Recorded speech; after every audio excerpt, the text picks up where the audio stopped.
Well, hello, everyone, and welcome to day 2 of our International Women's Day Conference. I'm Carolyn Cawley, and I'm president of the U.S. Chamber of Commerce Foundation. At the foundation, our mission is to engage the public in how business does well, does good, and prepares for the future.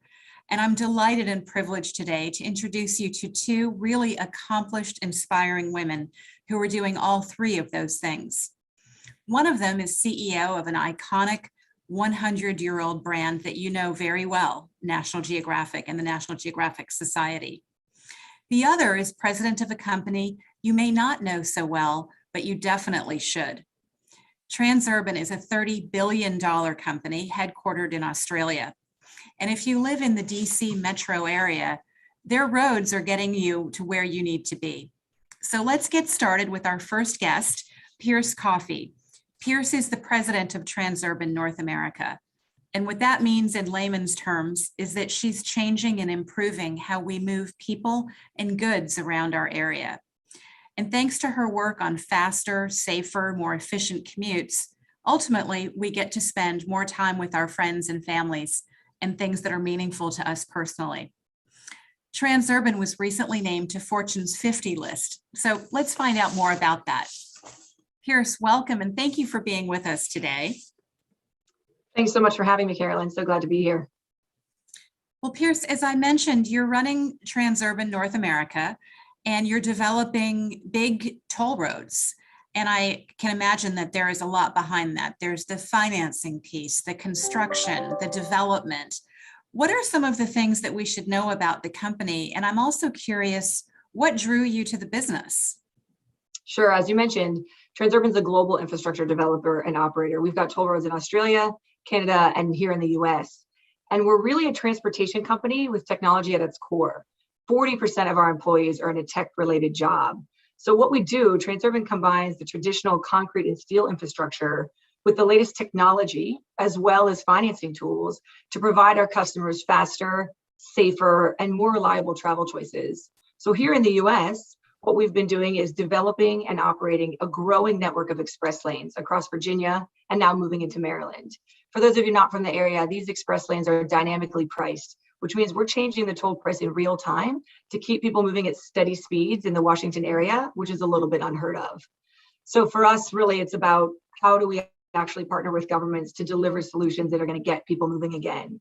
And when I think about what attracted me to the business, to your second part of your question, Carolyn, I've been with Transurban in a number of different roles across our global business for more than a decade. And beyond my future boss at the time, who is a fabulous female executive, the initial draw to the company was really that the company was trying to take and do new ways to solve old problems. I was really attracted by our use of technology and the concept of the express lanes, and that could fundamentally change how people could move around a single region. I love the idea of new solutions for old problems. You know, a term that we hear a lot at conferences like these, and certainly around Washington, is the term public-private partnership, PPPs or P3s. I know that they're really fundamental to the way that you work at Transurban, but talk to us about how you view public-private partnerships and what they reflect about your leadership style. Sure, I think, PPPs or P3s can have varied meanings across different industries, but I think at their core, they're seeking to bring the best of the public sector and the private sectors together to be able to deliver expanded benefits to the communities. So for Transurban, that means we're partnering with state governments to finance, deliver, and then operate billions of dollars in modern infrastructure or transportation solutions. And for our government partners, that frees them up to be able to divert its limited public funds to other critical needs. So our approach we take with P3s at Transurban is structuring our partnerships to meet specific policy objectives of our partners.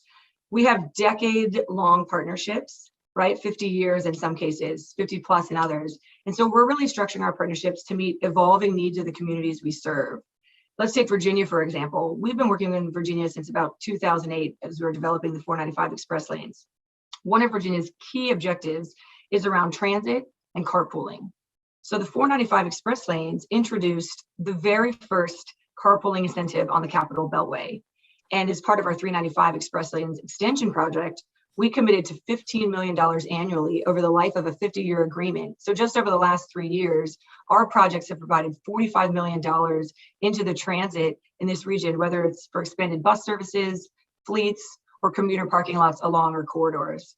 If I look at my trajectory within Transurban, many of my roles have been customer or community facing. So making sure that we think of that in our partnerships and what do our stakeholders care about and understanding their needs is really critical to me and my leadership team as we're working with state governments to solve transportation problems. It's so interesting. Is there an example of work that you did with a community that really kind of showed up in the final project? There's probably there's a lot of examples of us being in the community where if we were impacting with a construction standpoint, replanting of trees or doing a new garden at a school in the catchment area so kids could learn about growing fruits and vegetables at the school property. And then I think there's also with the business community and the government stakeholders, the 495 express lanes, which are right outside of Washington, D.C., they have a connection to the first ever private road, which actually leads into the Tyson's Corner Mall. Because when we were working in the development of the project, feedback from the community was we don't want any more exits or entries at 123, which is a very popular corridor here in Northern Virginia. And so we sat down and we worked with the businesses and the government relations, like the stakeholders of the government, and we changed where the locations of the exits would be, which really allowed people coming in and out of the Tyson's corridor to have more options. I think the engineer at the time described it to me as putting more plugs in the bathtub so you can remove the water out faster. So we really try to work with the communities on small scale things like our grant programs through to how do we actually design the best possible solution to move the most people in the most efficient way. That's so interesting. It sounds like listening is such an important part of your job. Absolutely. I want to turn to a minute for workforce. You know, here at the Chamber and at the Chamber Foundation, it's what we're talking about every single day: skills, the worker shortage, diversity and inclusion. It's the concern for all the leaders today. And when I read a little bit more about the transportation industry, I was interested to find that women make up about 15% of the workforce. But the picture at Transurban is quite different. How are you changing that? You're right, Carolyn. It's quite different. Across our global business, we're really proud as a company that across our group, we've achieved 42% representation by women and 50% at our global executive committee. So both of those, as you just said, are a lot higher than the industry standards. And I think that's really because we have an entrenched commitment to that equity, whether through recruitment, retention, or training. And we also make sure that we're measuring our metrics are also aligned to the communities where we operate. So it's through a series of different programs, right? We do things like a review of pay equity gap every single year to ensure we don't have a significant difference between male and female pay across our global business. Outside of compensation, we're really focused on, for our workforce, figuring out what resources they need to advance their careers, whether that looks like job structure flexibility, work hour flexibility, specific training, and then also really strong parent and care benefits to enable those women to stay in our workforce and want to work for us. I think it would, everyone joining today would have read or felt the experiences of how the pandemic has had a disproportionate impact on women and has exacerbated norms and stereotypes around gender roles for many. Our recent research that we've done has shown that nearly 50% of respondents are going to consider finding a new employer if flexible working preferences can't be met. And if I think about my history at Transurban and where we've been as a business, we've been really flexible for a long time. And I'm really proud that we've already had that flexible framework in place. In March 2020, we were able to transition the 90% of our workforce that could be remote within 1 week because we had already set up so many tools for our employees to be flexible. So for us, it's really about continuing how do we adapt and provide the flexibility to be able to achieve the outcomes our communities and government and customers are expecting from us. We're also, I think, equally as important, investing in the next generation.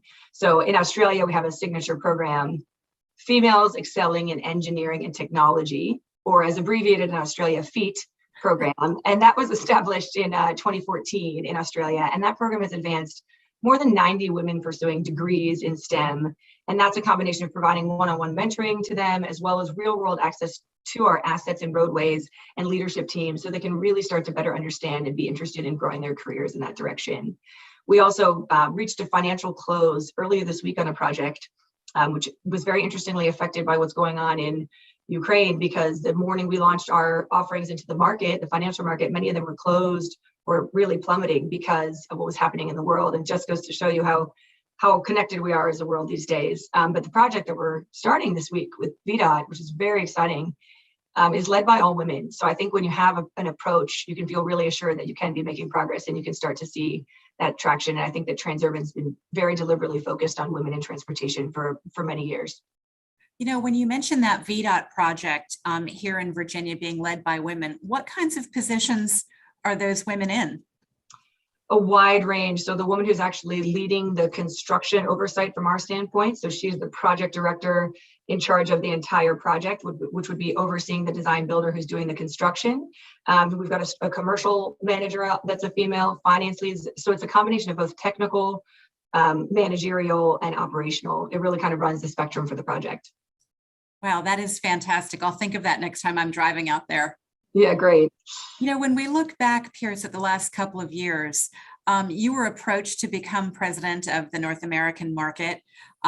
It was the middle of the pandemic, and you had just had a baby. You were at home with a newborn, and your global CEO was in Australia, multiple time zones away. That was a lot to juggle, I'm sure, but how did you do that? What was that like?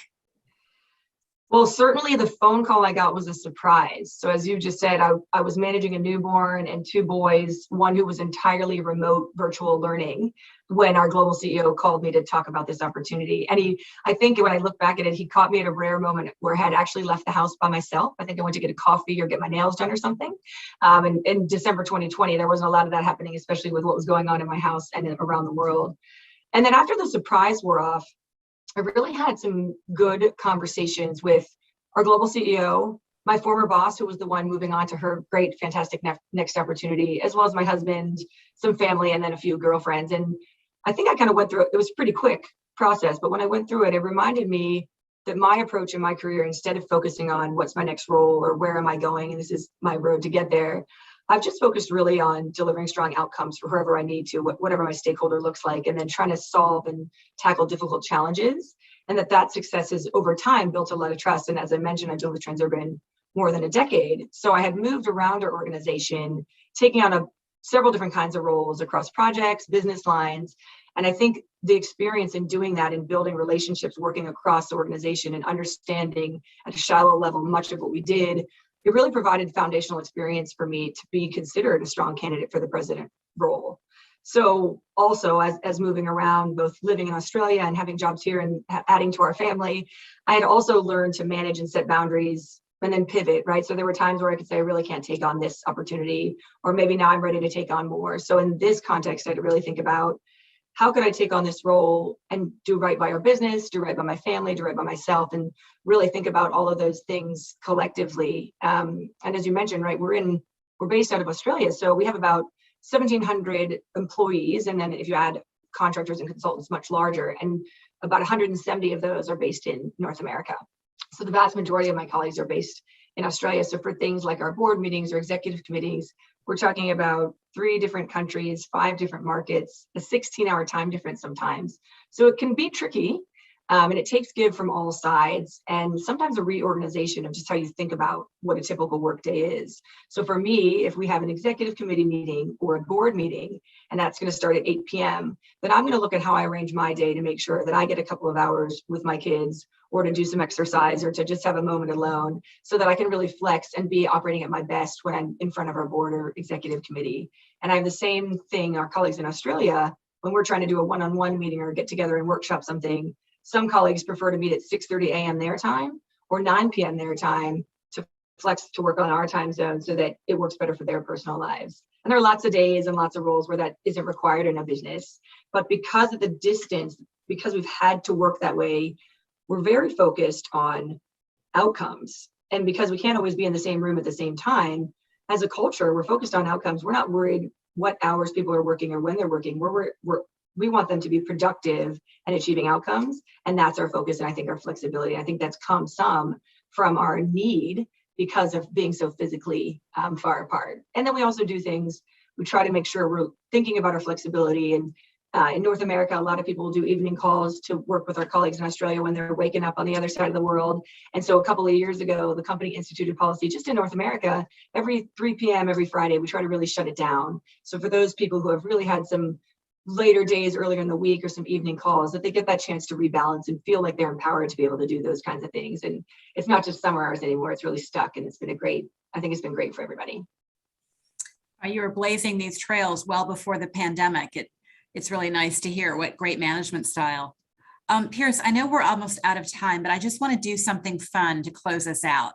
Let's just do a really quick lightning round. I'll give you a quick prompt and you just give me like top of mind, whatever comes to your mind first. Okay. Sound fun? Okay.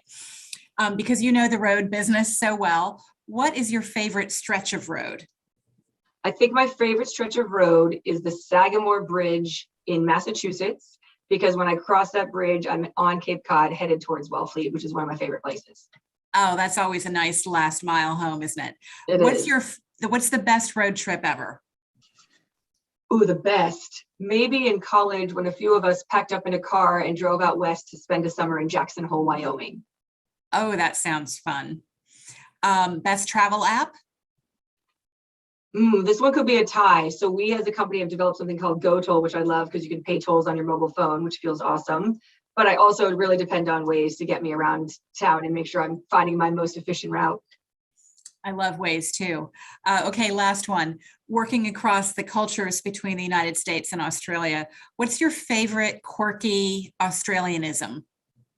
So many great things about the Australian culture. One thing Australians or Aussies love to do is shorten words. So brekkie, short for breakfast, is one that we still use in my family today, even though we lived in Australia about 5 years ago. I just love some of the shortening of specific words. That's so fun. Well, thank you, Pierce, for being here today. I learned a lot, and I certainly will never take roads for granted again.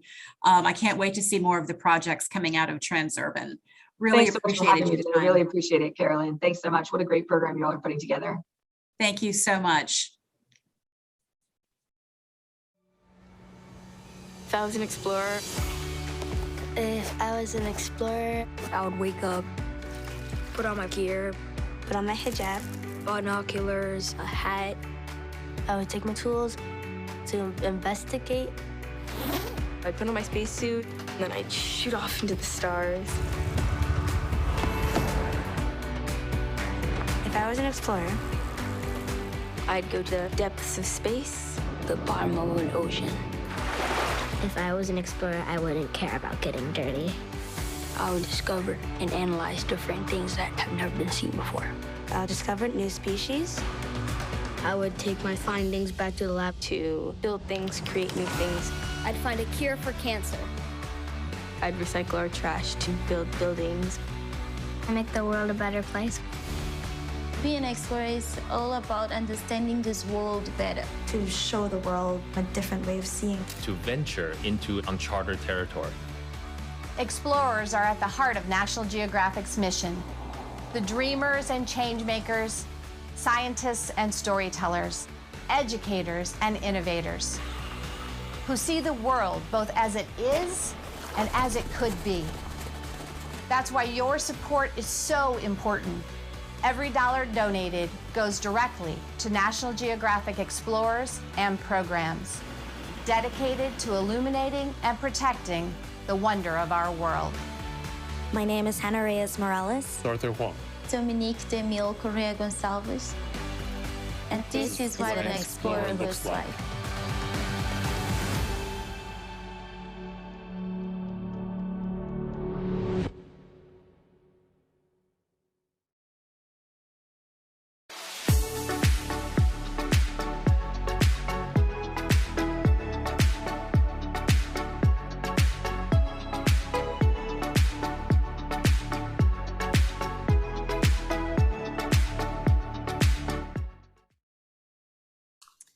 Wasn't that a perfect video for International Women's Day? I just think back to all the different kinds of explorers we could be. I just love that video. And what an iconic brand that has been through a lot since 1888. As I think back, I think about world wars and social upheavals and technological advancements, actually more than one pandemic even. Television hadn't even been invented at the time. But here we are, 130 years later, more, with Dr. Jill Tiefenthaler, who became the president of the National Geographic Society a little more than a year ago. She's the first female CEO, 5 months into the pandemic, and a real turning point for the organization. So I'm really excited to have this conversation today. Please welcome Dr. Jill Tiefenthaler. Thank you, Carolyn. It's great to be with you. Wonderful to have you here today. Jill, you're not only the first female CEO, you're really leading a female leadership team with a woman at the helm of the board of trustees, the editor-in-chief, the DE&I officer. That's a big sea change at Nat Geo. It is. It's time, but it is a big sea change. And it's an honor to join you today and an honor to lead the society, which, as you mentioned, is such a storied and impactful legacy.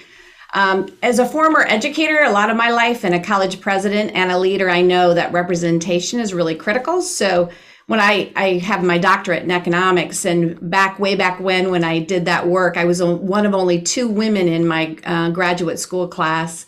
And that trend continued in many of my roles as an economist and an academic leader. So I really believe it's incredibly important to find opportunities to pave the way for women and BIPOC leaders and others that are historically underrepresented.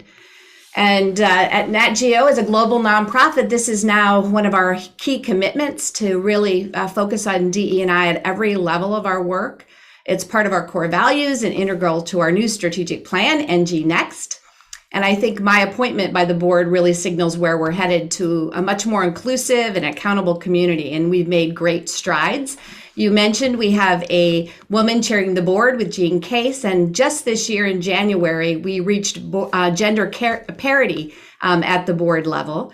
And our senior team, Carolyn, is more than 60% women. And we now fund about half of our grants. We've reached gender parity in our new explorers, with nearly half of our grants going to women as well. And 65% of our grants are now going to explorers around the world who are doing work in their own countries rather than just sending Americans out to do work across the world. So lots of exciting things happening.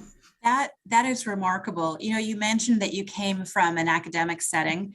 You had been the president of a small but mighty liberal arts college in Colorado for almost a decade. Mm-hmm. How did you make the leap from that setting to a multi-billion-dollar, media consumer enterprise? What was your first thought when they called you? Yeah, well, it was crazy because I spent my entire career in higher education, and I intended to spend the rest of it in academia.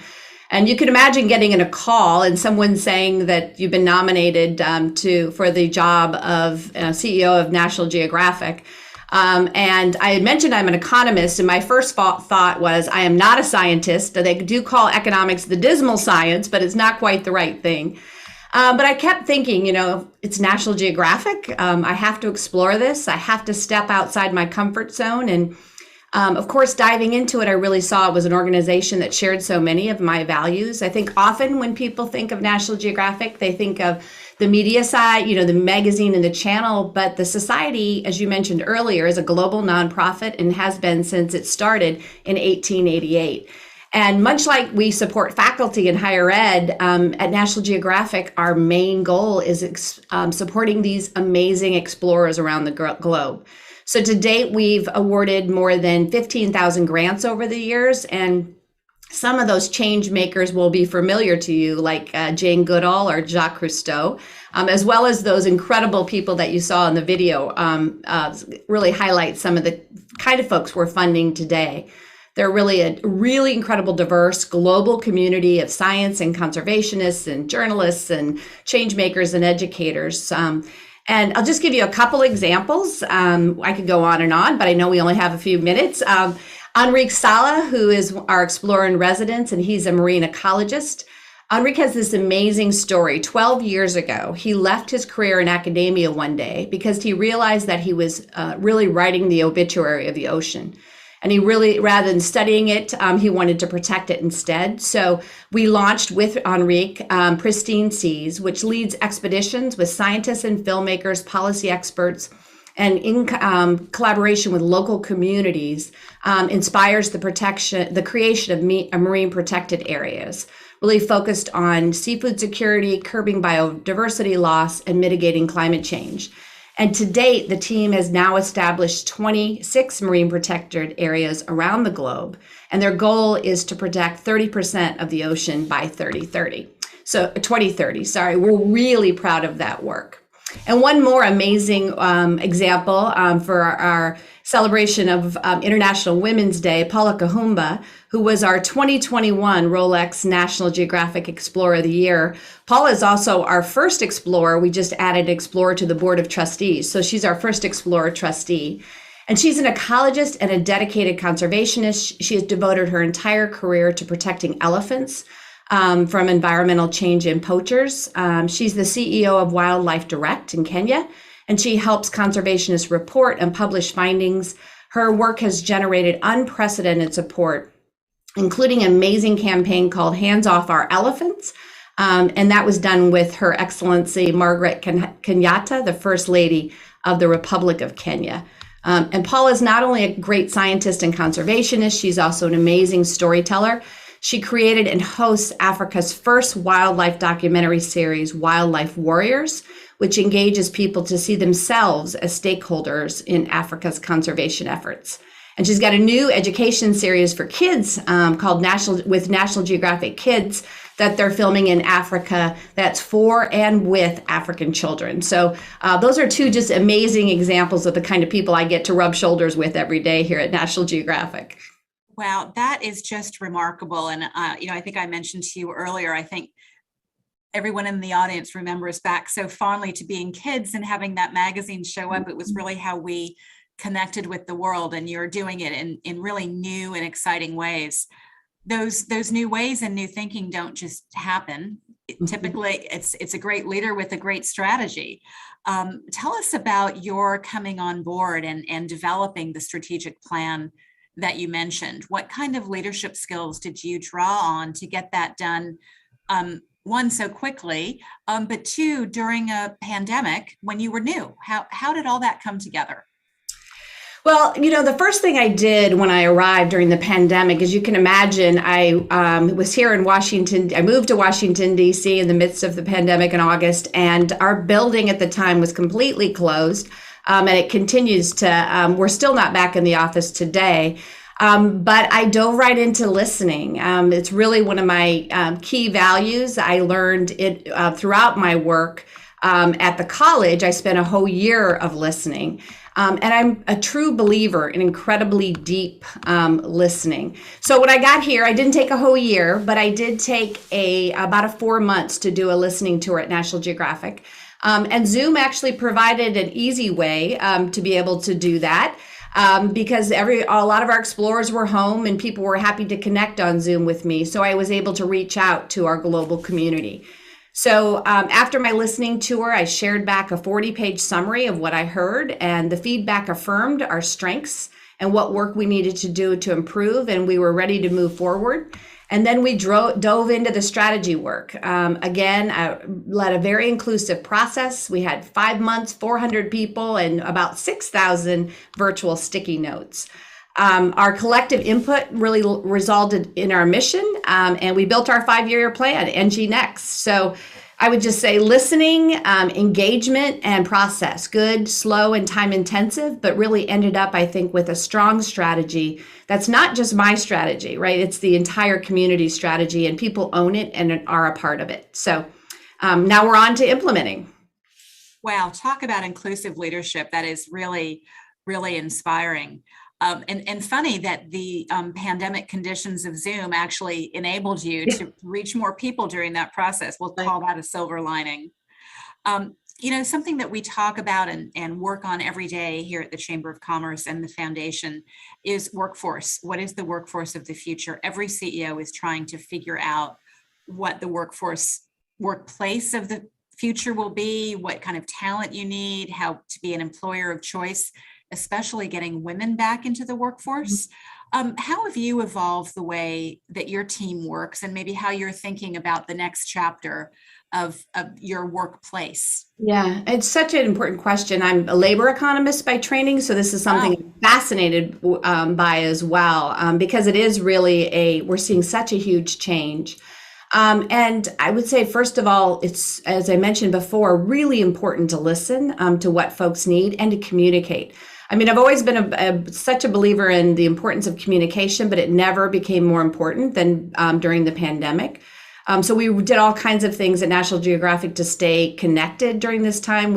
I sent a weekly note to my staff and trustees, and we held an all-hands virtual meeting every 2 to 3 weeks.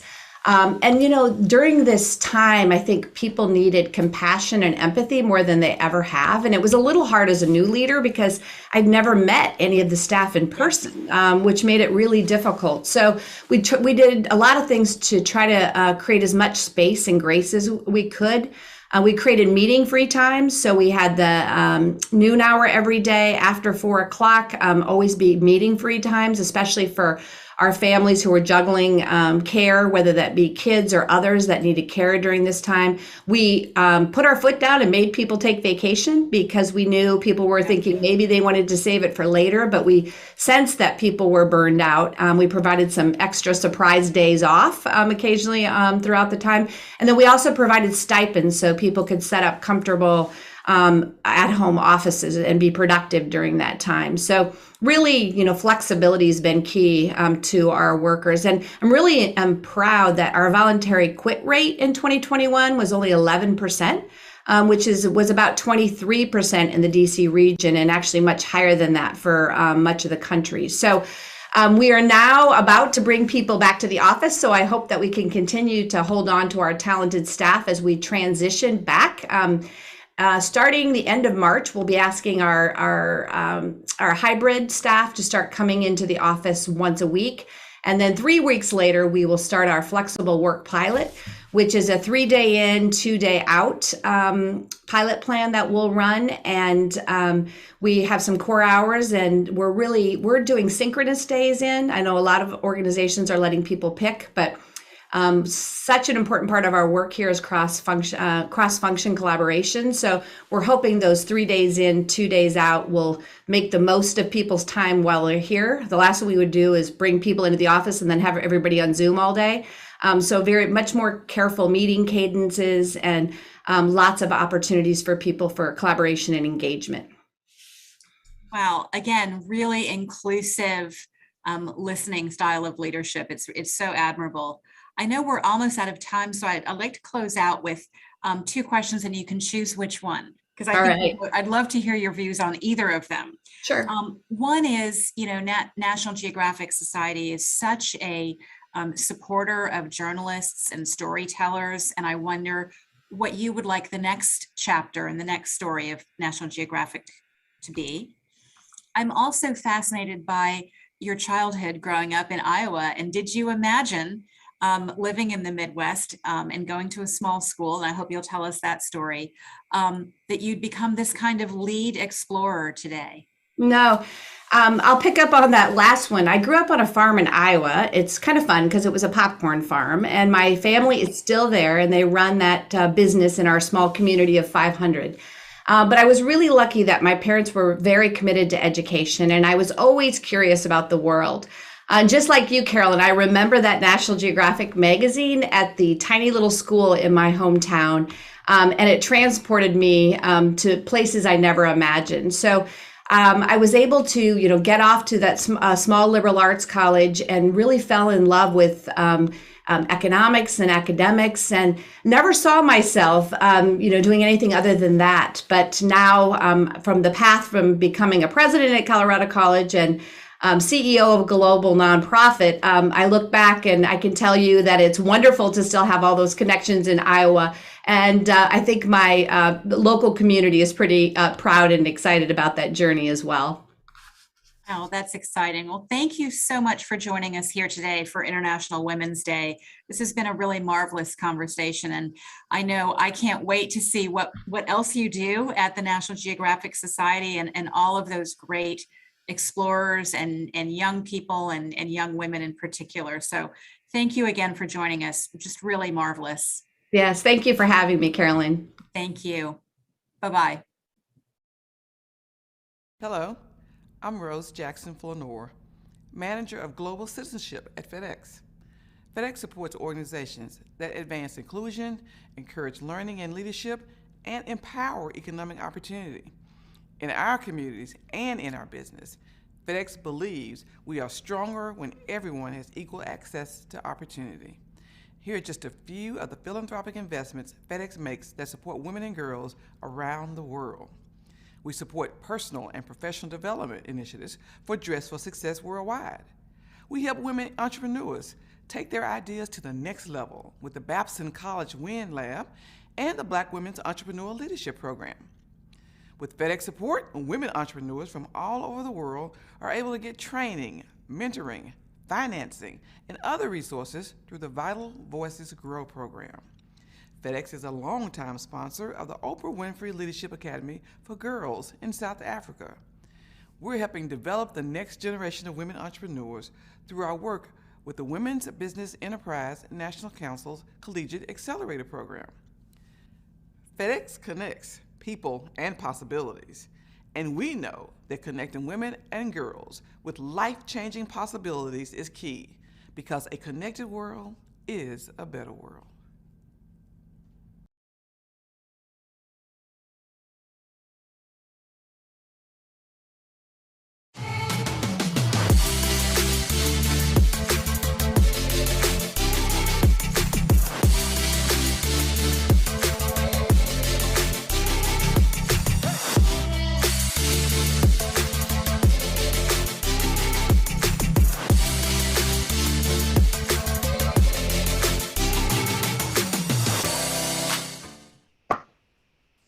Hi, good afternoon. Thank you for joining us for today's session, The Intersectional Experiences of Women of Color in the Workplace. My name is Desiree Cormier-Smith. I'm the Senior Advisor in the Bureau of International Organization Affairs at the U.S. Department of State, and I'm honored to serve as the moderator for this important panel discussion. Most women are familiar with being the only woman in the room, but Black women and women of color often face additional challenges and stereotypes that are compounded by bias and racism. Intersectionality, as coined by scholar Kimberly Crenshaw, is an analytical framework for understanding how aspects of a person's social and political identities combine to create different modes of discrimination and privilege. I'm really thrilled to be joined by three phenomenal women today who are here to share their experiences and insights on what companies can do to enhance the intersectional experience of women of color as they navigate the working world. In no particular order, our panelists are Allison Lawrence, President at Black & Decker, Stanley Black & Decker, Vanessa Okurare, Principal at Edward Jones, and Kim Jenkins, Global Head of Diversity, Inclusion, Equity, and Belonging at PayPal. So I'm going to start with Allison. Allison, all of you are members of senior leadership at your respective organizations. And as you've moved up the ranks, you have likely at times found yourself the only one in the room and at the table. How did you navigate this experience in the workplace? As the president of Black & Decker, Allison, I would love to hear your thoughts. Yeah, thank you, Desiree, for the question. Glad to be here along with these other esteemed panelists. You are absolutely right. I have certainly been the only one like me in the room at our company. We've come a long way at Stanley Black & Decker. We have a very evolved, diverse, inclusive culture, but it hasn't always been that way over the 19 years that I've been there. And some of the things that I've done as I've navigated the experience are, one, I've exercised my voice early when I've been in the room. We have expertise, we bring to the table skill sets and experiences that are beneficial. And sometimes when you're the only one in the room, you find that imposter syndrome trying to impose itself. So I feel like for me personally, when I've exercised my voice, it's boosted my confidence, it's helped combat that imposter syndrome, and it's reminded me, along with everyone else in the room, that I do in fact belong there. So that's number one. Number two, I would say, is find an ally, or two or three. Some people struggle with this concept of having friendships at work, and I completely understand that. But I think when you're the only one in the room, it's really beneficial to have at least one person that is a trusted voice, that can provide feedback along the journey, that can be a sounding board for you as you bounce off business ideas and problems with them, as well as potentially be an advocate for you when you are not in the room. And so I would highly recommend finding an ally if you find yourself to be the only one in the room. And then lastly, for me, I would say it's really important to remember that the assignment is bigger than you. You know, we absolutely do not have all the same experiences. I don't have the same experiences as Kim and Vanessa or yourself in corporate America, but I do bring into every room many perspectives that may never make their way into the conversation. And so remembering that, leaning into that responsibility, it is personally a motivation for me. So those are a couple of things that have helped me along my own journey. Thanks for sharing that, Allison. Kim, would you like to add anything to that question? So first of all, thank you for having me. And I want to echo a couple of things that Allison said as well. Early in my career, one of my mentors told me two things. One, to never get comfortable accepting less. And two, to always be comfortable being the only one in spaces where people like me have not historically been welcomed. So when I have found myself in situations where I've been the only one, I put the burden on myself to ensure I don't decrease my expectations of what the group environment should feel like. What I mean by that is, in those moments, it can be really easy to feel like an outsider. Like Allison mentioned, that imposter syndrome kicks in. Instead, I am intentional about ensuring I feel valued, I feel respected, and I feel appreciated, while at the same time, I empower myself to be authentically me and engaged based on my unique perspectives to let my superpowers show in the moment.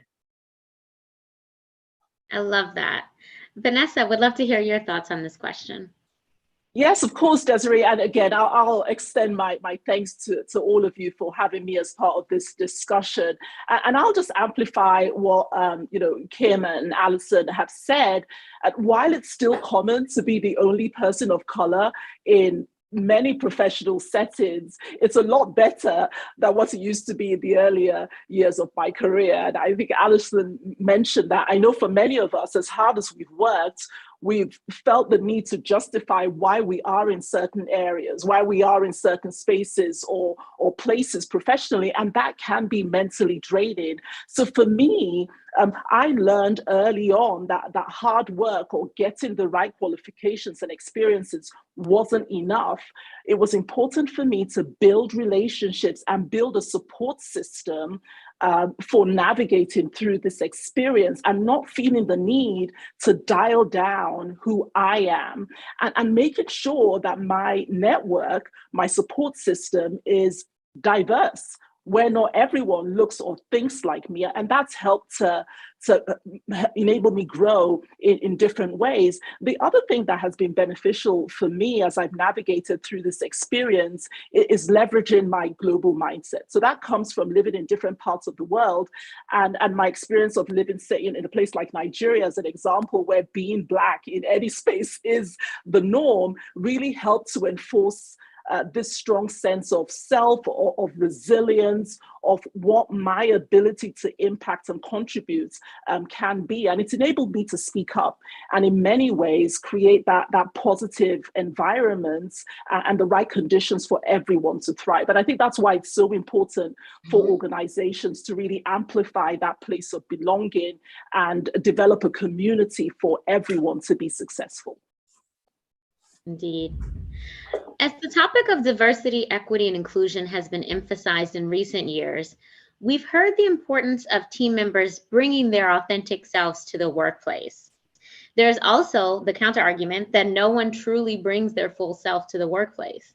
How do you strike this balance in your work life? Kim, I'd love to start with you to hear how you strike this balance. Okay, thank you for that.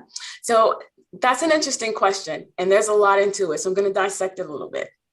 First, let me start by acknowledging the fact that the topic of diversity and inclusion have been relevant for many, many years. However, we can all accept the fact that the tipping point in 2020 augmented the significance and increased the awareness of opportunities to address broad systemic inequities.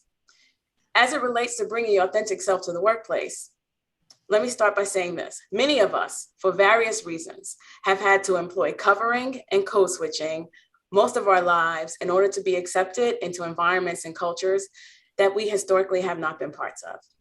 One would wonder, does someone cover because they have to or because they want to? I think that becomes the question we have to be willing to accept. So to dissect this, you have to be willing to accept the power dynamics of a workplace or cultural environment. What is happening to make someone feel the need to be less than authentic?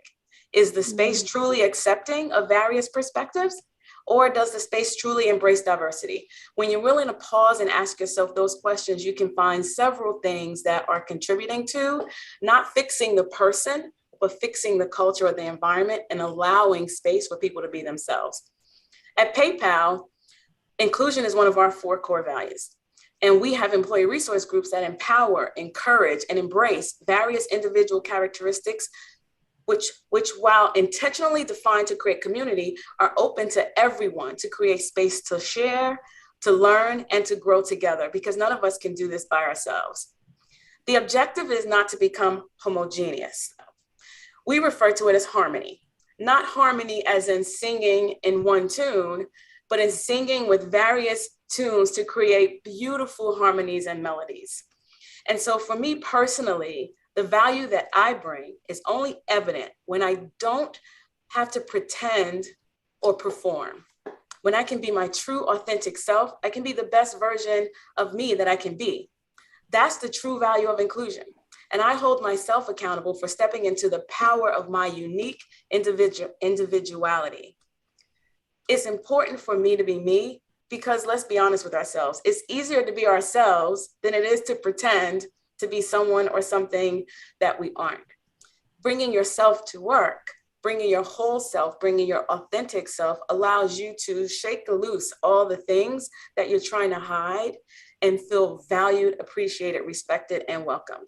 And personally, at this stage of my career, there is no balance for me to strike. You asked, how do I balance it? Earlier in my career, I needed to be able to fit in, to feel like I needed to fit in. And as Vanessa and Allison said, the world was quite different before than it is today.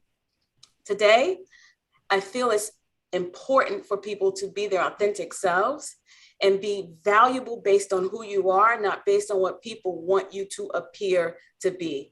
And that to me is the significance of bringing yourself to work and in terms of striking the balance that works in the cultural environment you're a part of. Thanks, Kim. Allison, I'd love to hear how you strike that balance and any advice you may have for women out there, women of color who are struggling to strike that balance.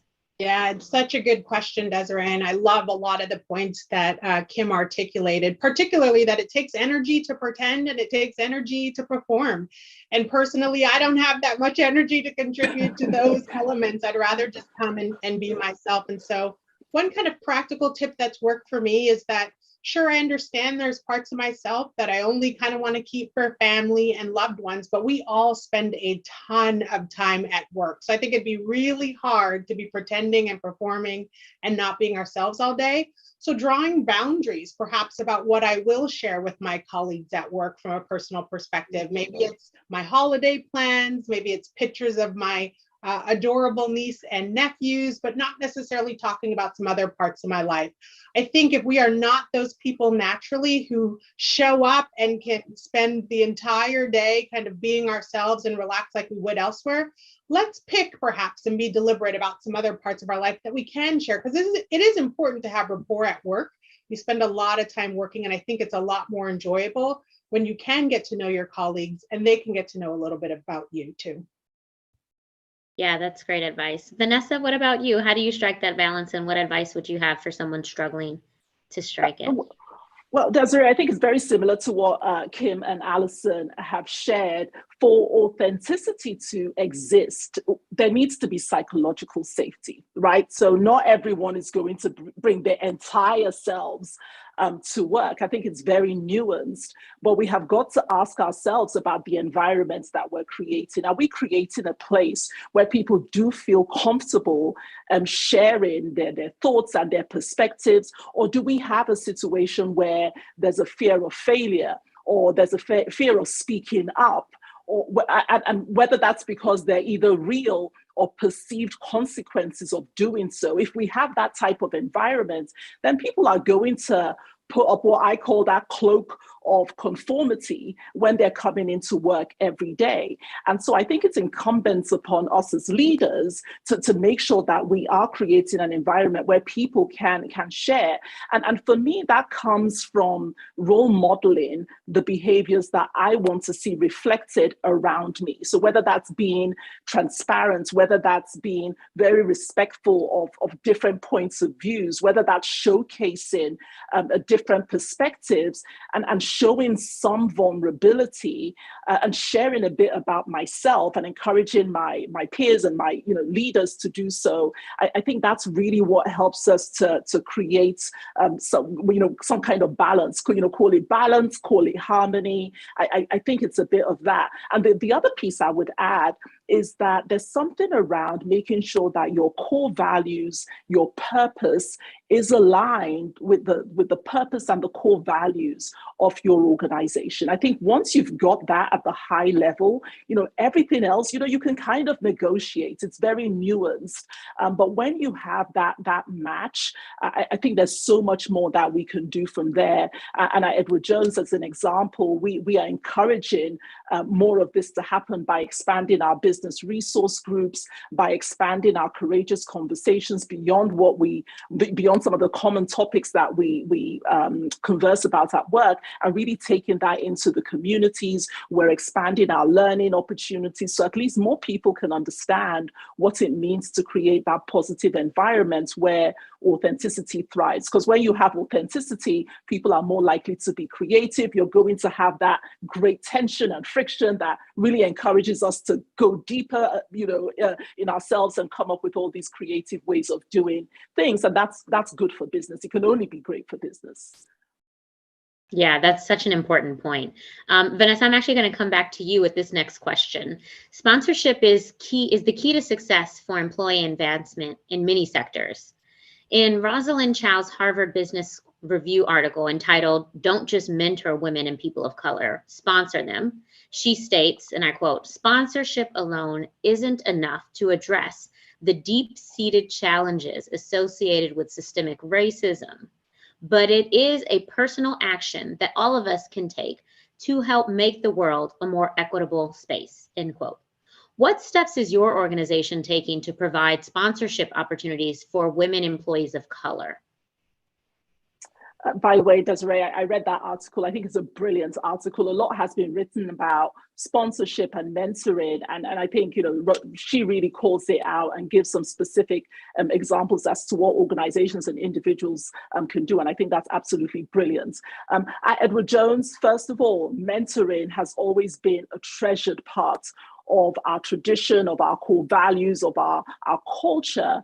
And we've encouraged that for decades. We're a century old now, and that's something that permeates throughout our organization. We encourage our financial advisors to develop mentoring relationships, and they don't compete against each other. They're working hand in hand to make sure that everyone can be successful. We've got a mentoring program where everyone can be a part of. And what we're doing now is really evolving that. So yes, we've got mentoring, which is foundational, where two people or two or more people are working together on something really specific. There's a lot of feedback going on. There's a lot of coaching going on there, and there's learning. With sponsorship, that takes it to a different level, where it's more of a measured approach, and it's mostly done by people in senior positions, where they're using their social capital to amplify someone else, amplifying their competencies, their skills, their potential, and doing it in rooms where these people might never get the chance to be. And that's what sponsorship is all about. And so one of the ways that we're doing that at Edward Jones, again, is starting with the knowledge awareness, so the learning awareness, building more capability for people to realize that they can be better allies, they can be sponsors for women, for women of color, and in so doing that, you're creating that environment for everyone to be successful. And when I look at my personal journey, when I started out at Edward Jones, and that was almost 21 years ago, the people who were my sponsors then looked nothing like me. They were all white male and one white female. And if I had been looking around for someone like me to be a sponsor for me, I would have waited quite a long time. And so my encouragement to people is to really understand that they have social capital, even though, on the spectrum, it does vary, but making sure that you're using your voice to amplify someone else's potential, because that makes a difference. That makes a difference to society. That makes a difference to organizations. And that's where you can start to see the pipeline continuing to develop. You're bringing new people in, but you're also making sure that the people who are already at the organization are having the right advancement opportunities, and internal mobility continues to improve. And I do believe that does wonders for retention, especially in the environments that we're in now. Yeah, definitely. Kim, I'd love to hear your thoughts on sponsorship and what steps your organization is taking to provide more opportunities for sponsorship, particularly for women of color. Thank you, Desiree. So I will echo every single thing Vanessa said. The one thing I will add is, who are you sponsoring? Who are you making sure has opportunities, exposure, and access? There's no shortage of mentorship, sponsorship, coaching, guidance happening across all of our organizations, across all of our industries. The question is, who's benefiting from those things? And so in our organization at PayPal, we have been extremely intentional about making sure people don't self-declare. They are actually held accountable to outcomes. So everyone wants to call themselves an ally, but what does it truly mean to be an ally? Everybody wants to call themselves a sponsor, but are you truly sponsoring, and what outcomes are being driven by the sponsorship and advocacy you create for people when they're not in the room? So what we're doing is being very intentional about looking at, who are you sponsoring? Who are the people you feel comfortable staking your claim, your name, your brand against? Who are you creating opportunities for? And is that population of people diverse? Or is there an opportunity for us to leverage our sponsorship capital for people who have historically been underrepresented in those spaces? And that's what we're very intentional about at PayPal. And that's what we're doing. That's what we're being mindful of. And that's what drives retention, as Vanessa referred to. I love that. Allison, would love to hear your thoughts on sponsorship, as well as any steps your organization is taking to ensure there are greater sponsorship opportunities, particularly for women of color. Thank you, Desiree. I was hoping you would ask me. Sponsorship has become really personal to me the last few years of my career. I sit here now president of the Black & Decker division at Stanley Black & Decker, but the last 2.5 years I was chief of staff to our CEO, Jim Lurie. I met Jim at a board meeting about 3 years ago, and after having a conversation, hearing a little bit about my experiences, he invited me to meet with members of his executive team. And then that led to an invitation to step into the first ever role of a chief of staff at Stanley Black & Decker, over a $14 billion company at the time. And that to me has catalyzed 2.5 years of mentorship, of learning, of sponsorship. I've evolved tremendously as a leader, had an impact on our organization, and now stepping into this higher level of responsibility with the Black & Decker division. And so Jim's actions, his confidence in me, his faith in me, really taking personal stake and plucking me out of what was mediocrity from a professional standpoint. I had delivered over the years. I'd been with the company 15 years and had a solid contribution. But just his knack to see that I had tremendous potential as a leader and to make that leap of faith has literally changed my professional life. And now, 2.5 years later, there are over a dozen chief of staffs inside of Stanley Black & Decker. They so happen to be majority females, and they so happen to be women of color as a majority as well. So Jim's confidence and opportunity to me has opened up career pathways for plenty at Stanley Black & Decker. So it's an example like that I think about, and Vanessa and Kim said this as well, that leaders need to evaluate. You don't have to be the CEO. Jim was certainly, but you can be in the C-suite. You can be a leader, a senior leader. Move beyond the boundaries. Look for opportunities for that talent in your company. I heard someone say often, talent is plentiful, opportunity is not. And so look for where you can give folks opportunity to step into those roles.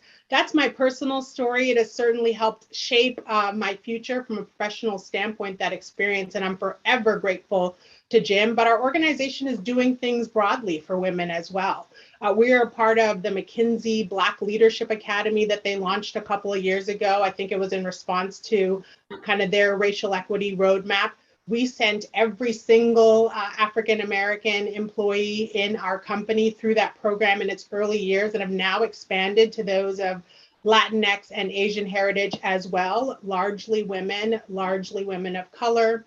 And we've also established an executive sponsor program that does the same. It's back to what I think Vanessa was talking about with intentionality. Who are you mentoring? Who are you bringing up? Now, those programs are open to everyone across our organization, but the group that manages it is certainly very careful to make sure there's equal, if not greater, representation amongst our diverse population. So a lot of great programming inside of our company, but also at the highest level in our CEO, putting action to it as well.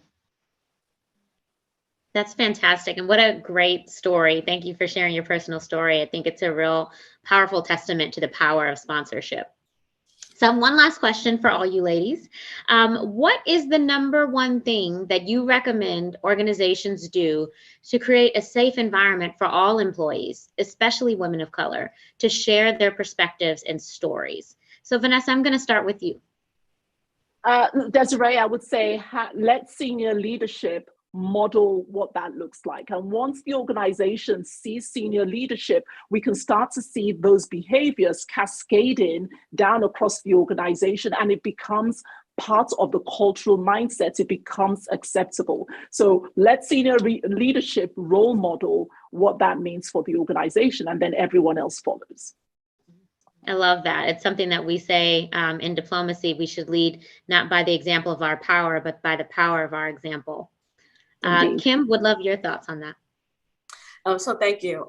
I would say this, and I'll add to what Vanessa said. Let senior leadership authentically and genuinely model those behaviors, because people can see through a fake and a phony very quickly, and that could impact the outcomes.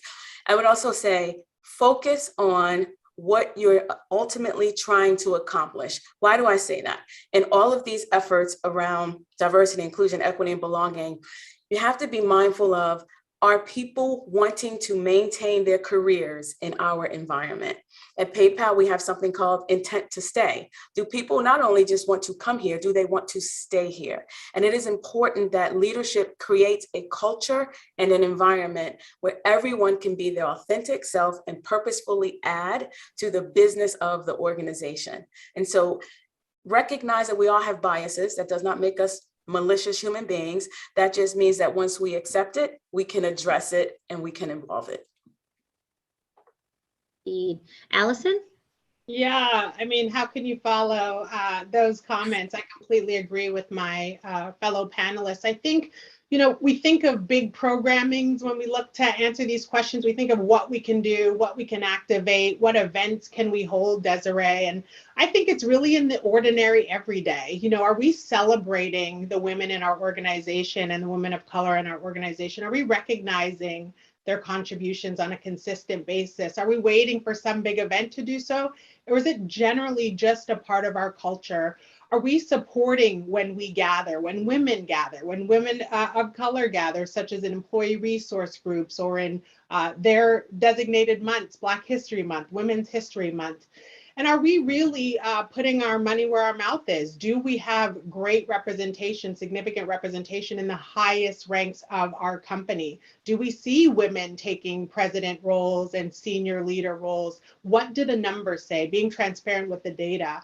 Back to employees sniffing out whether it's authentic or not, that's what they're looking for. The really day-to-day, ordinary welcome for women and women of color in the workplace. And that, I would argue, is where they'll want to stay and work. Thank you. Thank you, all of you, for your incredible insights. You all have been incredibly generous with your time. We know how busy you are, so it means a lot that you spent some time with us today and shared your really insightful thoughts and your suggestions. It was a really rich discussion. I could keep going, but I know we do not have time. So let me just thank you again for your participation in today's discussion and for your thoughts. Thank you, Thanks for having us. Thank you. Thank you. Take care.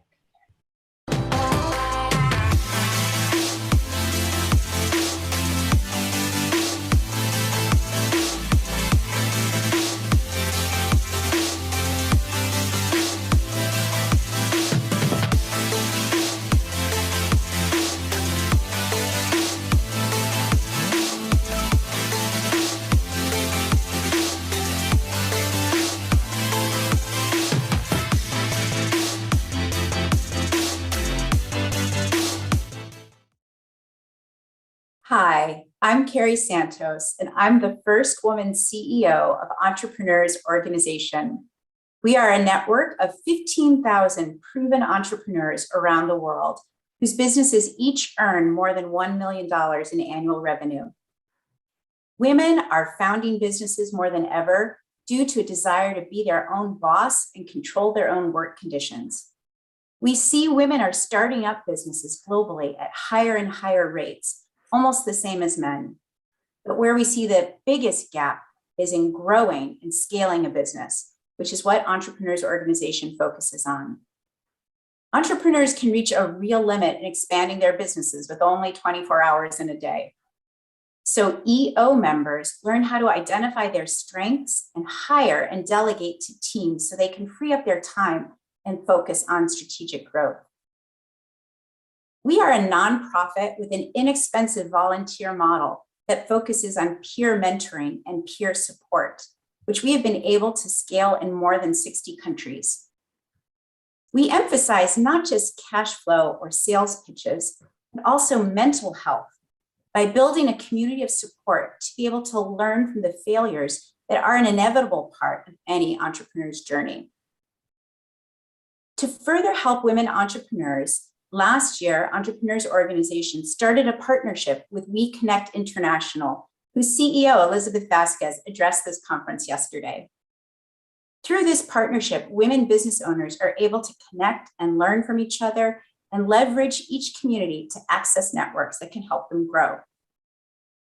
The experience of being an entrepreneur can be profoundly lonely, especially when you have trouble making payroll or you may have to consider mortgaging your house.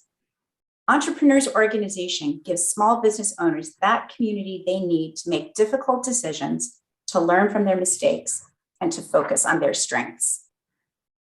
I have the great pleasure of introducing to you our next 4 speakers who will deliver TED-style talks on the entrepreneurial ecosystem from 4 unique points of view. First, Wendy Telecki is head of the Secretariat of the Women Entrepreneurs Finance Initiative, WeFi, which is housed in the World Bank Group. WeFi raised $300 million in government contributions, which it used to mobilize $3 billion in public-private sector funding and supported 130,000 women-owned businesses around the world. Jenny Abramson is the founder and managing partner of Rethink Impact, the largest US-based venture capital firm investing in female and non-binary leaders, using tech to solve the world's biggest problems. Anurati Mathur is the founder and CEO of Sempre Health. She created a unique win-win-win model to lower the cost of medicine while benefiting pharmaceutical companies, health insurance companies, and patients. And Teresa Ward-Malpin oversees digital and customer experience strategy and execution across Comcast Business, where she serves as the executive sponsor of the Diversity and Inclusion Committee. She led the launch of Comcast Rise, a program to support minority-owned small and medium businesses through the COVID pandemic. You're going to enjoy this. Thank you.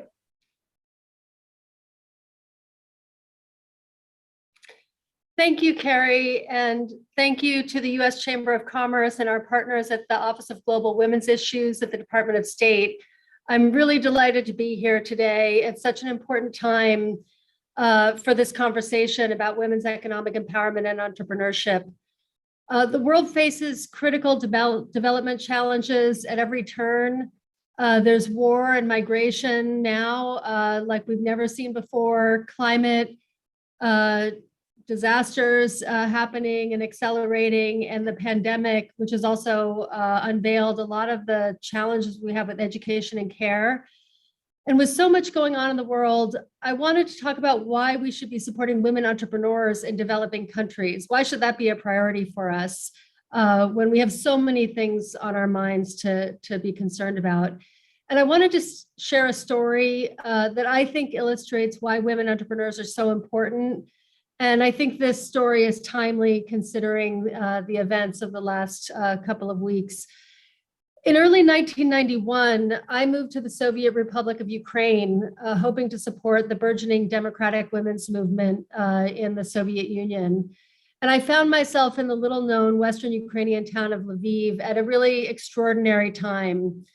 While I was there, the Soviet Union collapsed and the Ukrainian people in both the east and the west of Ukraine overwhelmingly voted to become independent. The years I was there was really exuberant time for the new Ukrainian nation, but it was also a very difficult time with hyperinflation and broad economic disruption. And even though I was a foreigner, I felt the impact of that disruption acutely. 1 month, my salary would come in the form of a pair of boots, another month, near worthless currency. But during this difficult time, a local friend's mother took me under her wing. Galia had been a supervisor with a government entity under the old system, but when the economy opened up, she started making clothes to sell in the market. Finding inspiration and materials wherever she could get it, she slowly built her business from one sewing machine in her bedroom to a small factory. And her industriousness, creativity, and resourcefulness in the face of a huge amount of adversity was really inspiring to me. But her impact went far beyond the clothes she made or the growth of her business. Her business eventually employed many other women whose previous jobs had disappeared within the Soviet system. She also looked after her brother, son, and nephew, supporting their education, health, and basic needs. And for me, she would show up with a bag of the rarest finds just when I most needed it, a loaf of black bread, some borscht, or even a roll of toilet paper, which was never easy to find in those days. Her business was not an end in itself. It was a means to provide for those around her and help them make a better life. And it's inspiring, enterprising women like Galia, who even under the greatest adversity will find a way to create value and beauty through their business and to generate income for other women facing adversity and to support their families, their neighbors, and their communities' health, education, and well-being when the systems around them are failing. As we watch Ukraine today, we can see this resilience and industrious in the women whose businesses have been shuttered, but are preparing meals for the defense of their country, caring for the children and elderly in underground schools, hospitals, and bunkers, and making sure their communities have the information and support they need. At the Women Entrepreneurs Finance Initiative, we don't just salute such women, but we support and empower them. We were launched at the G20 summit in Hamburg, and in 4 years, WeFi has launched a wide range of activities aimed at bringing down barriers for entrepreneurs in 52 developing countries. And about 60% of our funding goes to low-income country and fragile states. We've provided training and matching grants through the Islamic Development Bank for women in war-torn Yemen, whose businesses are manufacturing, for example, PPE to deal with the pandemic. They distribute oxygen to hospitals, and they keep schools running for as many students as possible in this country, which has been under incredible strain. We've also helped to accelerate businesses of women in Honduras through the Inter-American Development Bank. Women in those countries have gone through this pandemic, but also hurricanes and economic crises. And these women are using technology to advance new solutions in the market and for their communities. And we're getting financing and training to women in countries as diverse as Papua New Guinea and the strife-ridden parts of northern Nigeria, where women are under a lot of stress because of the violence and social disruption in those locations. And like Galia, these women are really heroic entrepreneurs with the will and savvy to succeed, but they face insurmountable, sometimes obstacles, from scarce financing to policies biased against women, business circles that are closed to women, and hurdles that are all far greater for women than for men. There's a lot of data on the challenges women face around the world, but I'll just give you three that are really, I think, paint a good picture.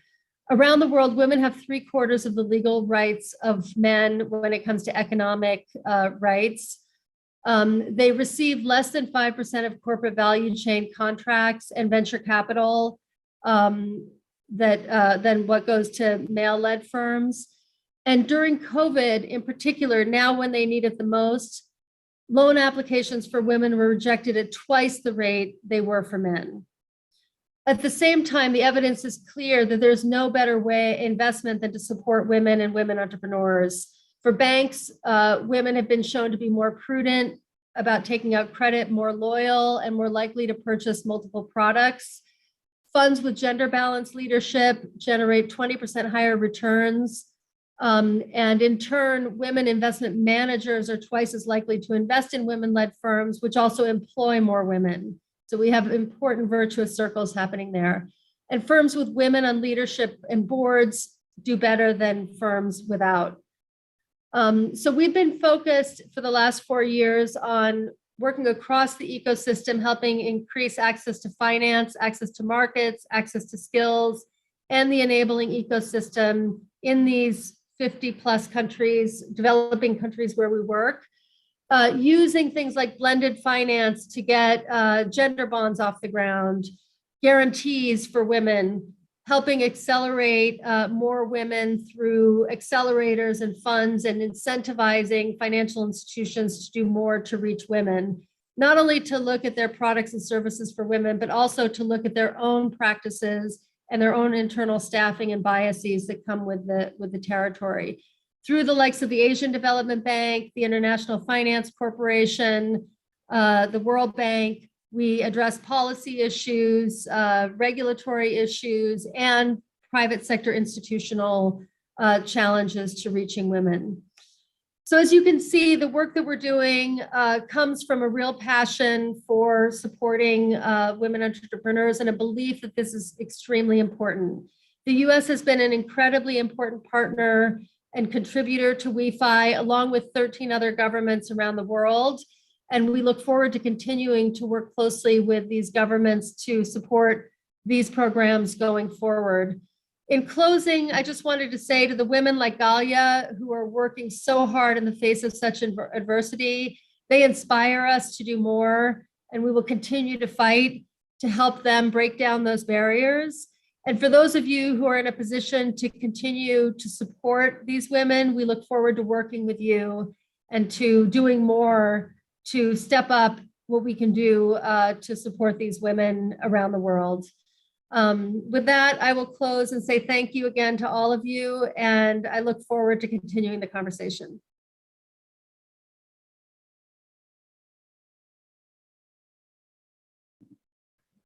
Hi, it's nice to be here. Huge thank you and congrats to my good friend Mark DeCourcy and his team for pulling such an incredible group of women and people together, leaders at this critical moment for women. As Carrie mentioned, Rethink Impact is the largest venture capital fund in the country, investing in female leaders using tech to solve our world's biggest problems. We created Rethink Impact for a few reasons. So I thought I would share that with you, share what this actually means, especially for corporate leaders who have joined this meeting today, give you a couple examples and talk about the ecosystem more broadly, all within a few minutes. So we created Rethink Impact in part, as Wendy said, because 2% of venture capital funding goes to female founders. That is an astoundingly low number when you think about the fact that there is so much data that shows that on average, female-led companies exit faster, have higher returns, have higher revenue, are more capital efficient, and have higher valuation increases. And as so many of you heard over the last 2 days, there are many, many areas that women have been impacted more than men during the pandemic, and venture funding is, of course, one of them. The numbers had started to improve before the pandemic, but then got significantly worse during the pandemic, and we can talk about why that is. The second reason we started Rethink Impact, though, is because of the massive opportunity to invest in entrepreneurs that are creating solutions for our biggest problems. That's why we focus on businesses that are tackling things like mental health challenges, educational inequality, workforce training needs, environmental sustainability, and beyond. So I'll talk a little bit about the kinds of deals and companies we support, but I should first say that we're also looking to build an ecosystem. So we host office hours each month for female, non-binary, and social impact entrepreneurs. We actually started this in 2017 in response to the sexual harassment issues coming out of Silicon Valley, and as part of an effort to change the culture in our industry. My partner Heidi and I wrote an open letter to all female entrepreneurs and social entrepreneurs with diverse teams to let them know that we're here to support their businesses. So we started hosting these in July of 2017, and they were immediately booked up in all 3 of our locations around the country. We then opened them to video to other locations, which of course became even more critical during the pandemic, and we've kept them going every month since. We also are building a community among the entrepreneurs we support, one of whom you'll get to hear from in a moment. And we're finding that women are really thrilled to have support from their peers, especially when they're at the top. So beyond building and supporting an ecosystem, our main job is to invest from 2 funds. One is about $110 million and one is about $180 million. And we look to invest that money in for-profit companies that are US-based, female-led, typically have between $500,000 and $15 million in annual recurring revenue when we come in. They're tech businesses only. And this usually means they're raising sort of late seed to Series B funding, if you guys hear about rounds. And they're addressing major market gaps. They're trying to bring innovative solutions and improve affordability in healthcare, educational equality, sustainability, financial services sector changes. And we typically look at about 1,000 companies a year, of which we select 4 to 5 to invest in. So quick plug, if you happen to know any great companies that fit this profile, don't hesitate to reach out to us, either if you're on Twitter at Rethink Impact, I'm at Abramson Jenny, LinkedIn, through our rethinkimpact.com website. We are always happy to meet great entrepreneurs. Now, in honor of International Women's Day, which is of course coming soon, we thought it made sense to shine a light on some incredible examples of female-led companies. If you are here and you're listening and you're actually in a leadership role at a major corporation, you actually likely work with one of these 3, or you will or should be soon. One is called Wealthy. It's supporting the 53 million American families with complex care situations, whether that's aging parents, special needs children, seriously ill spouses. Our friends at PwC talked a lot about the work they're doing on this front yesterday. And what Wealthy does is helps those people who are supporting these family members while trying to hold a full-time job. By leveraging Wealthy's digital care platform and care coordination team, so this is an employee benefit, 33% of the users avoid taking a leave of absence they would have taken or resigning, and 90% feel more engaged and less stressed at work. And they work with major tech companies like Facebook, Salesforce, manufacturers like Caller, healthcare institutions, and beyond. A second company in our portfolio that's helping companies in this moment, and frankly, helping women who are disproportionately dealing with things like caregiving and mental health, is Spring Health, which offers a solution for mental health challenges, which of course in this country affect more than 1 in 4 Americans. It's one of the top 3 health costs that employers face. Spring takes the trial and error out of mental health care and is helping people feel better faster through its precision mental health care approach. They have 2 times higher recovery rates, shorter recovery times, and significant health savings. And they're really helping what I would call the 99%, people who don't have often access to this treatment, workers at Gap, Cisco Foods, Whole Foods, and beyond. And they actually just became a company with a unicorn plus valuation, so $2 billion valuation just a few months ago. And finally, I'm incredibly excited to talk about Sempre Health, which is supporting the nearly 1 in 3 Americans who skip or delay healthcare because of cost. And this has only gotten worse in the pandemic. Sempre Health works with the leading health plans and pharmaceutical companies to reduce the cost of co-payments for patients who refill their prescriptions on time. So by combining technology, behavioral science, and dynamic pricing, Sempre Health boosts medication adherence by up to 15%, which of course dramatically improves the health of millions of people and potentially saves hundreds of billions of dollars in avoidable medical costs. You are incredibly fortunate that you're going to get to hear how Sempre Health is doing this work from their amazing CEO, Anuradhi Mathur, just after me today. But I would be remiss if I didn't get to say that's the kind of work that we're getting to do at Rethink Impact, and get to show off a little for her since she's incredibly humble. Before I turn you over to Anuradhi, I just want to say that it is wonderful to be with you guys today. If you're interested in continuing the conversation on these topics of gender, impact, venture capital, or you're a corporate leader looking to bring some of these sort of forward cutting edge solutions to your employees, don't hesitate to reach out to me. I love to share more and continue these conversations that Mark is so graceful in getting us to start once a year, but to continue them throughout the year. Thanks so much. And I turn you over to Anuradhi now. Thank you so much. And thanks, Jenny, for all the kind words and the introduction. I'm very excited to be here, and it's been really incredible to hear, the speakers and the stories that have come before me. So as mentioned, I'm Anuradhi, co-founder and CEO of Sempre Health. We are a health technology startup that works with pharmaceutical companies and health plans to improve the affordability of life-saving medications for Americans across the country. I'll start with a little bit about Sempre. We started the company because nearly 1 in 3 Americans can't afford their medications today. For many individuals, this translates to worsening disease states, poorer health outcomes, and even greater costs down the road. And while not being able to afford critical medications is obviously bad for patients, it's also bad for health plans because they end up paying more ultimately as disease states worsen. And it's bad for the makers of these medications. There's a hit to revenue, and their impact is limited. And so Sempre is really the first solution to align these stakeholders. We are a marketplace. We are matching the supply of dollars from pharmaceutical companies to the demand for affordability from health plans and patients. And especially during the pandemic, we've seen affordability grow as an issue. Many Americans lost their jobs or experienced financial hardship in an unprecedented way.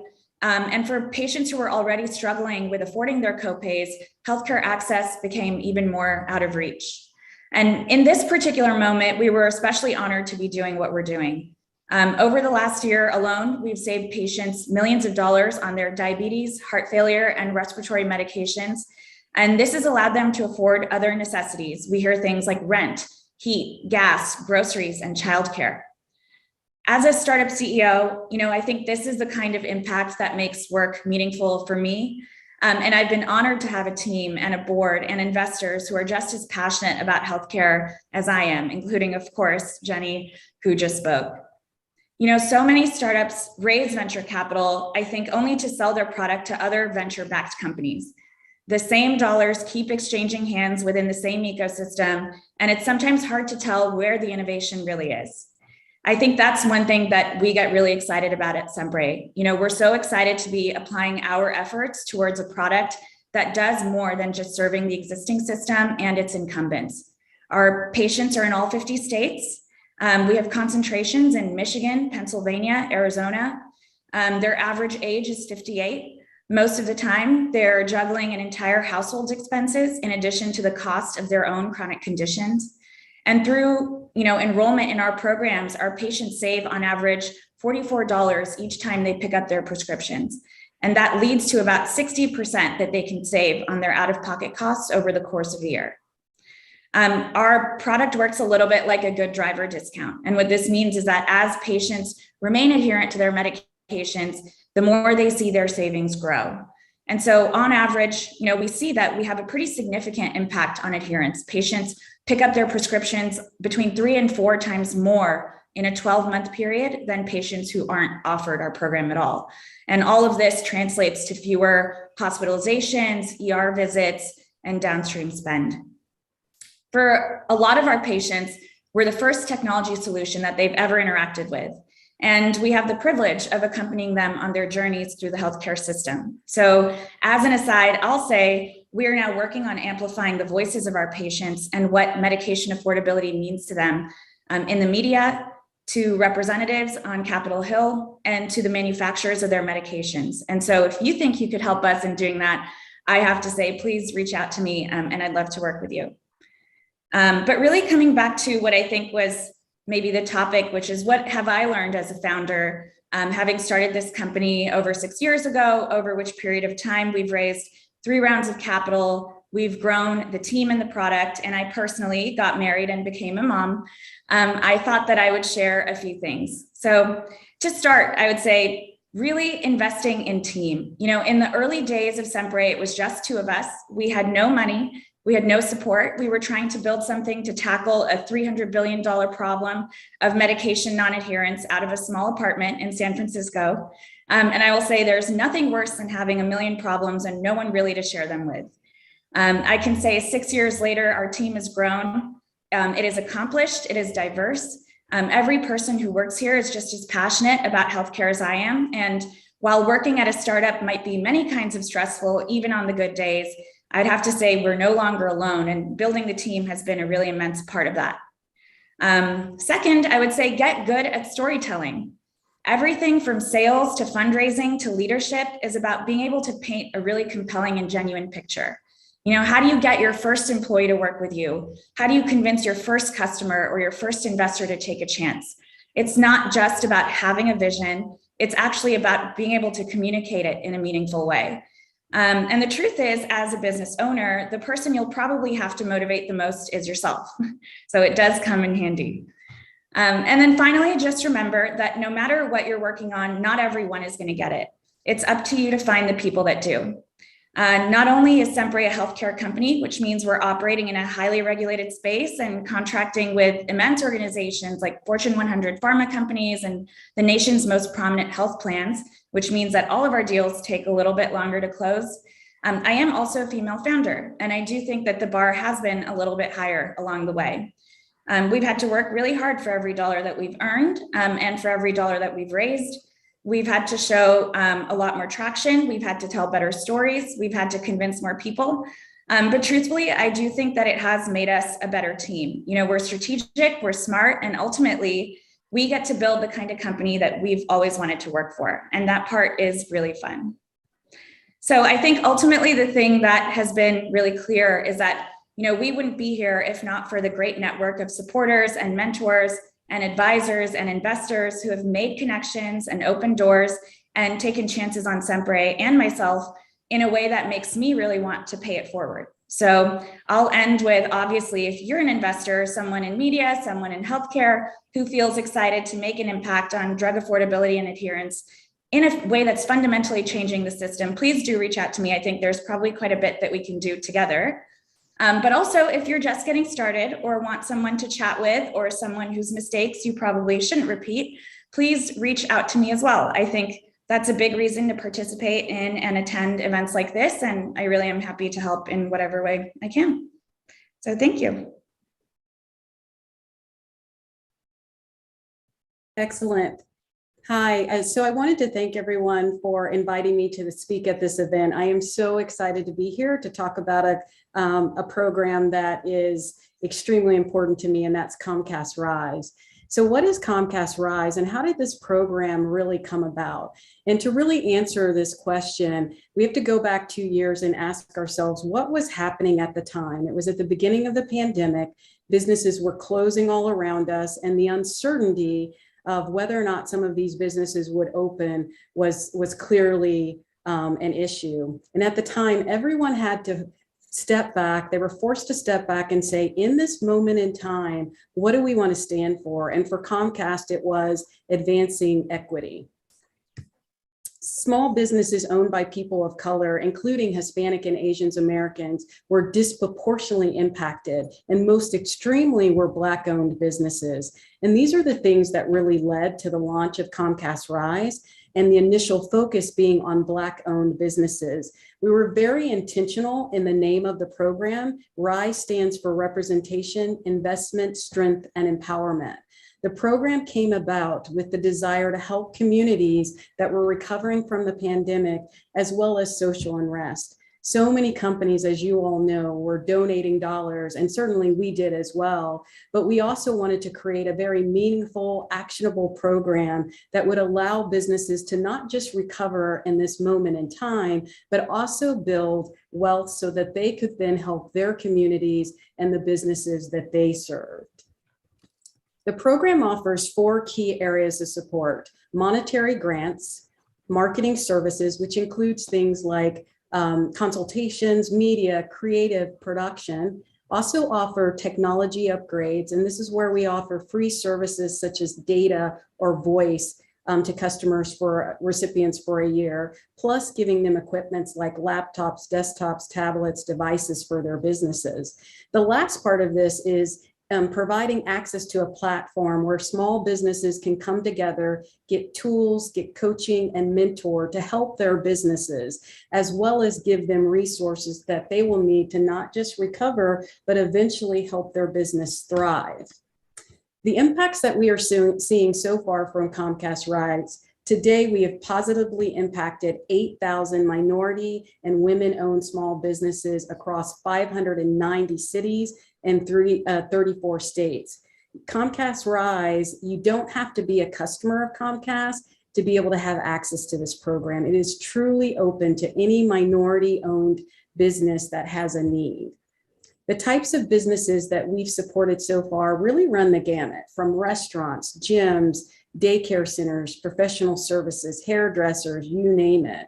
For all the winners, the impact has been so profound. We hear constant themes about Comcast Rise being a lifeline for them, especially during the depths of the pandemics. And by end of year, we plan to support an impact of 13,000 businesses. And the number is very large and we are excited about it. But the reality is it shows how massive the need is. We know this because to date, we've received over 58,000 applications from small businesses needing support. So we clearly understand there is a lot of work to do, and we hope that many other companies will continue to join us in this journey. I like to share a story about one of the small businesses that really had an impact on me. I was able to talk with an owner of a company called Mannequin Madness. And it was this lovely 60-year-old woman who talked about the fact that she runs a mannequin repair business. And as a part of that, she gets mannequins from malls and stores that have been damaged, and she brings them into her business, repairs them, and then sells them to other smaller businesses. And when the pandemic hit, she really struggled with this because she didn't have access to the companies that provided her with some of the material, and she didn't have a vehicle to sell to the other companies that she sells her goods through. And what she had to do was she worked with us on creating a spot for her business to drive awareness that her company was still there, still open, and that there was a need. She then decided, well, why can't I take this business digitally? I'd never done that before, but how can I take advantage of the spot and the traffic I'm getting to potentially drive customers into my business? So she actually created an online experience based off of some of the support that we provided to her. She now hosts sessions across the world. She's been able to not just add on to her business, but also start hiring more people. And she's actually ahead of where she was before the pandemic started. So I loved talking to her. She's just this amazing woman. And I thought the fact that she's doing mannequin repairs was also very interesting. So let's talk about what does it look like ahead for Comcast Rise. We have big plans for this program, starting with a decision to expand it beyond minority-owned business to all women-owned businesses. The data about women is staggering, as you all know. Women are amongst the groups that were also hardest impacted. In addition, similar to people of color, women have historically faced limited access to capital, debt-free funding options as well. Yet, women represent the most tremendous opportunity, and we've seen more growth in women-owned businesses over the last 2 years than ever before. what we will also be doing as we look into 2022 is we're going to lean into the E of RISE, which stands for education and empowerment. We plan on working to potentially expand the program to include local events for RISE winners, for small businesses, and it'll be focused on education, access, inspiration, and recognition. We'll continue to talk to our recipients through surveys and focus groups so that we can better understand their journey. We want to understand where we can strengthen the program so that it'll have the biggest impact. After hearing about this program, I would ask that you all help drive awareness to it. Applications can be submitted on comcastrise.com for the possibility, for any possibility interested in partnering with us on this program. We'd be happy to work directly with you. One of the other things I would share, and I'm positive this is true in so many of the other presentations that have been discussed, is while I think we are making such a huge impact on small businesses, I think we all have to step back sometimes and look at the impact being a part of driving this kind of change is having on our employees too. And I can share with you, in looking at the internal teams that work on Comcast Rise at Comcast, this program has brought people together in such an amazing way. The sense of pride of being able to do something this major is just amazing. I've yet to have to ask somebody, will you work on this program with me? People just raise their hand and say they want to be a part of driving change. They want to be a part of helping their own communities. So I'll stop there and just say, I want to thank you for having me here today. The presentations I've heard already have been so impactful, and I really hope that we're able to continue to drive more opportunities for other underrepresented businesses. Thank you. Everybody likes jam. Who doesn't like jam? Trade Street Jam Company makes low sugar vegan jams for pretty much everything under the sun. When COVID hit, we immediately had to pivot and focus all of my efforts on selling online. When people go on Google and they search jam or jelly with Google Ads, I pop up. Seeing the type of growth feels amazing. I want Zola to be able to grow up and say, my mom did that. I wouldn't trade that for the world.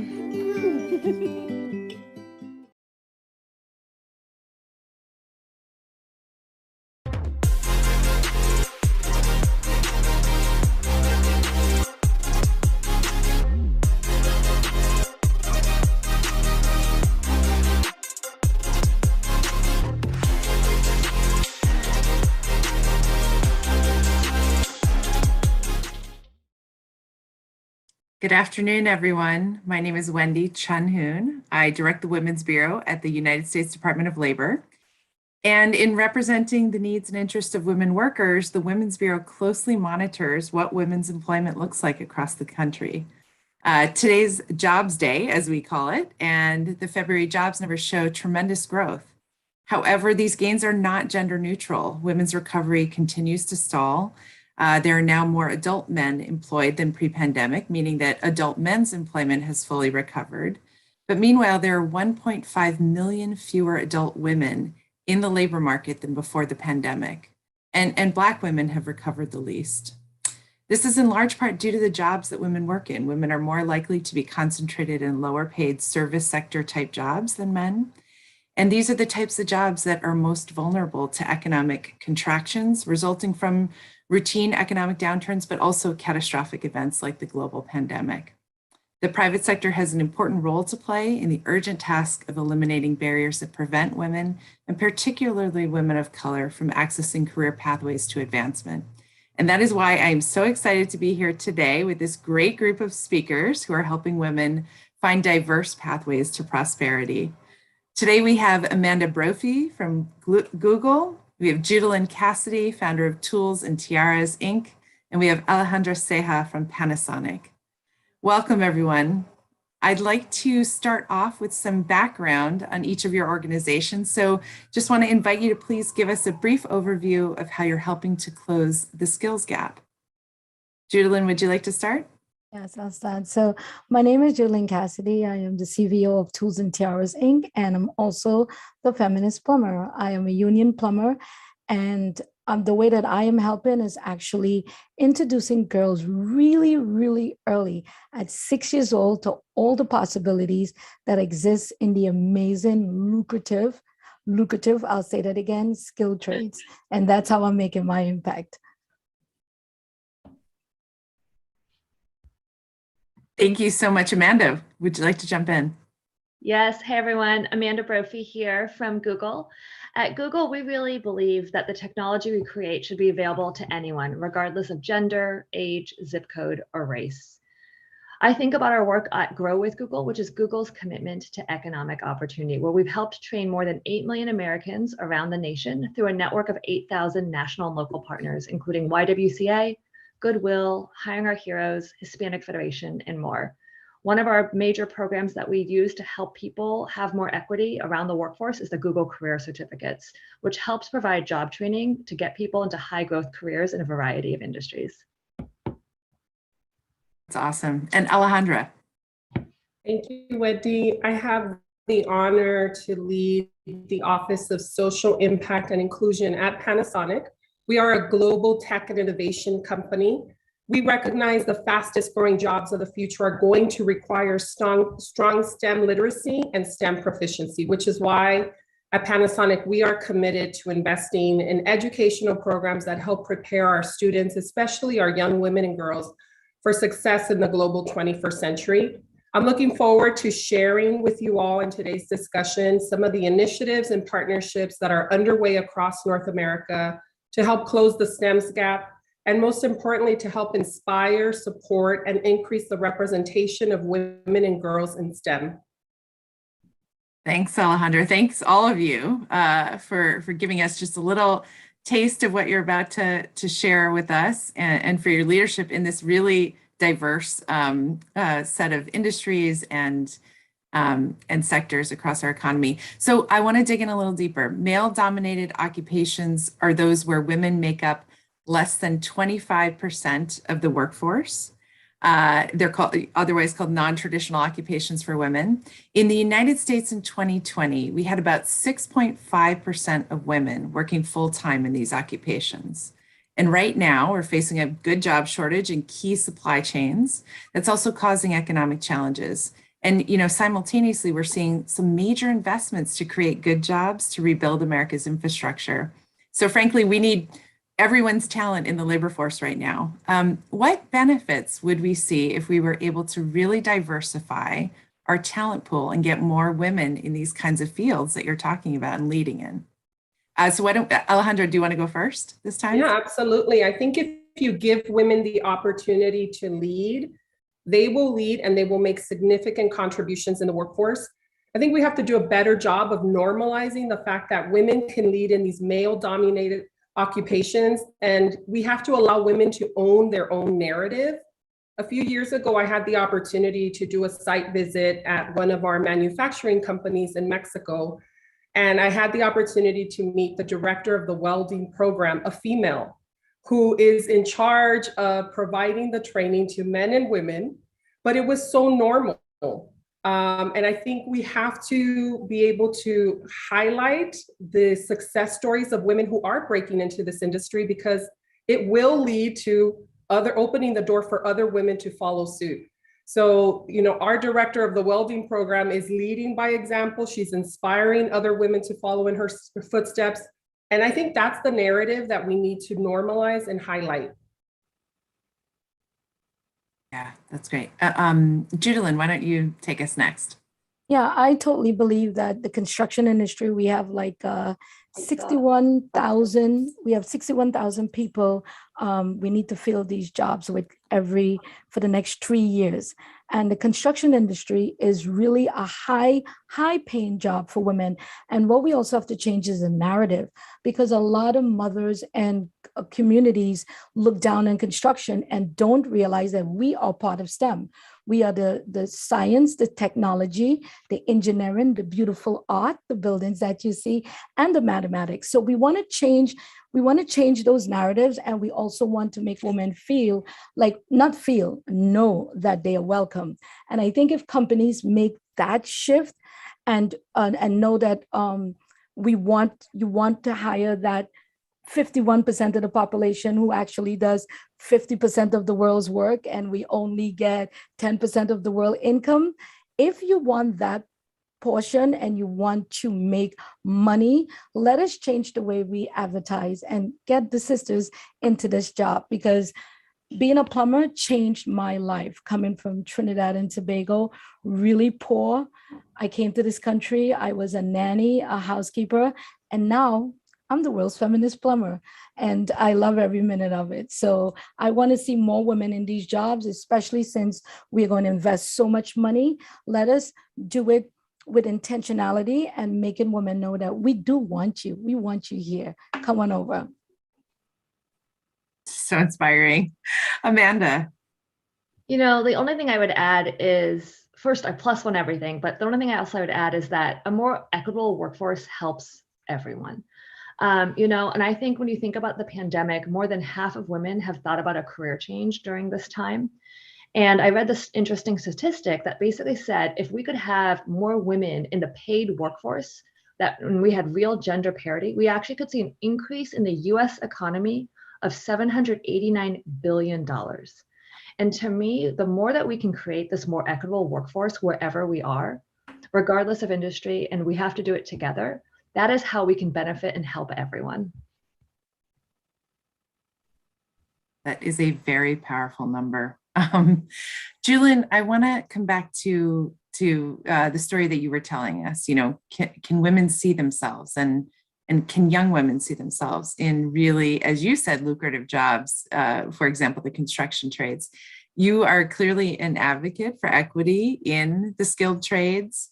But the data are a little disappointing, very disappointing. The number of women in the construction industry has recently increased. It's now at about 4%, but that's up from, 3% in the 1970s. So why do you think this change is happening at such a slow pace? Because we haven't actually shown women that we want you. There's data that shows that I think it was 47% of women actually don't stay in construction because of harassment and because of not getting training. 41% said they don't stay because the skill is not being taught to them.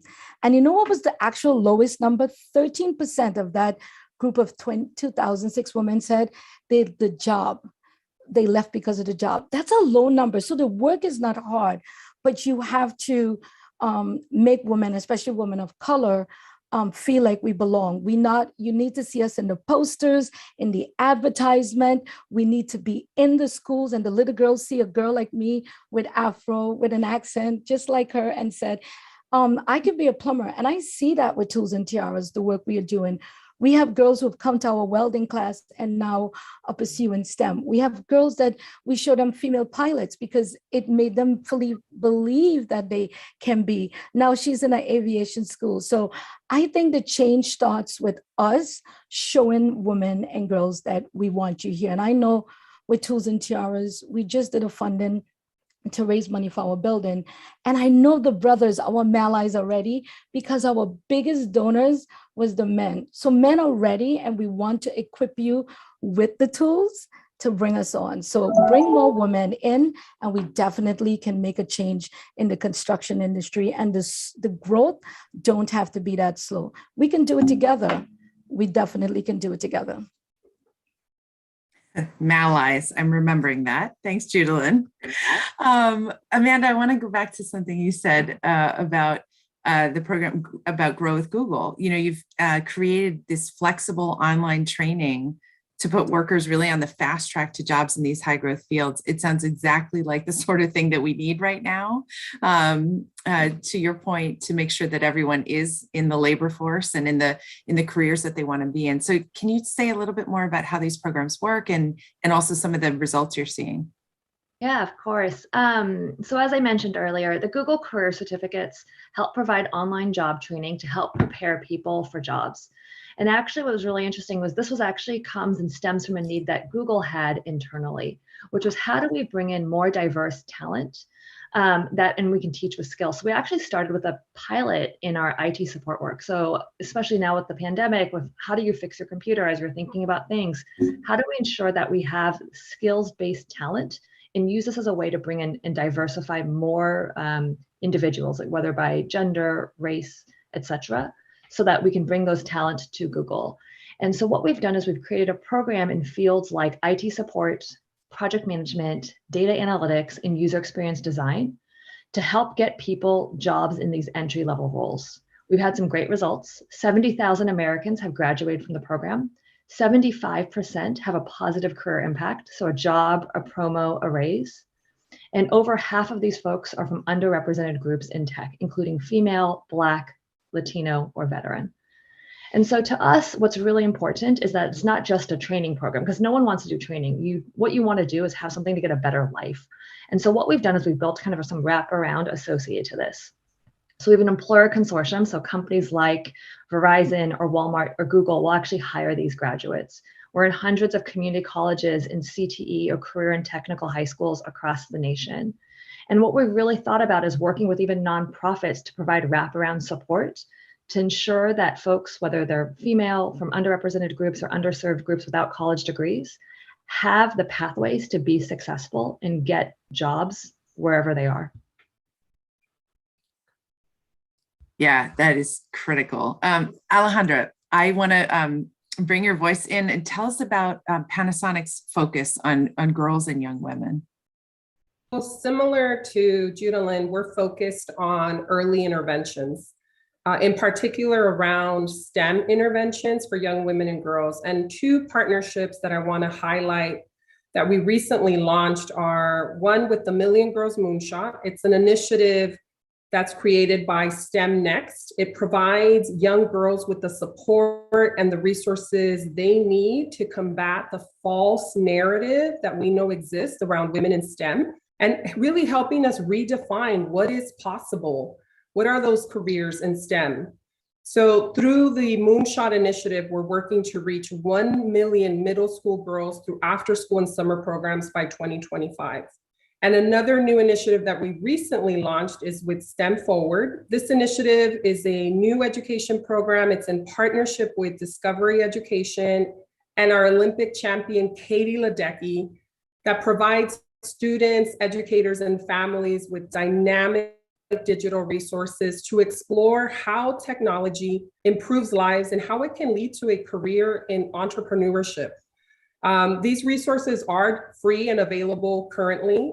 They are designed for grades 3rd grade through 8th, and it includes everything from family activities to get the family involved, tools for teachers, activities for students, and a very special virtual field trip is included with Katie Ledecky, and it provides a behind-the-scenes tour of 5 of our Panasonic Innovation Centers.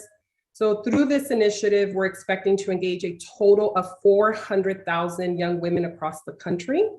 And lastly, I'm really proud to share that, Panasonic in North America is being led by Megan Lee. She's our first female president and CEO. This is historic for our company, and I really do hope that it inspires a new generation of women in tech. These forums are important for us to really elevate the stories of those women pioneers in every industry. So it's really important for us to leverage public-private partnerships and talk about the success of women like Megan who, are breaking that glass ceiling. Yeah, that is so critical. That is really exciting work. I think I have time for one more question for you. And, in many ways, several of you have already touched on it. And I'm just going to go ahead and use your word, Judalyn, but say a little bit more about what the role that male allies can play in helping to really shape industries and organizations to make them more welcoming to our young women. Yeah, definitely. I wouldn't be where I am if it wasn't an amazing man who was a superhero and to me and helped me get into the union. And through his mentorship and sponsorship, he helped me attain the career that I have now. So when he did that, he didn't know it was going to pay dividends, and I was going to start a nonprofit that inspires girls. So I want to see more men stepping up and being like Brian, because the fact is I couldn't become the world's best plumber, self-proclaimed, if Brian didn't teach me, right?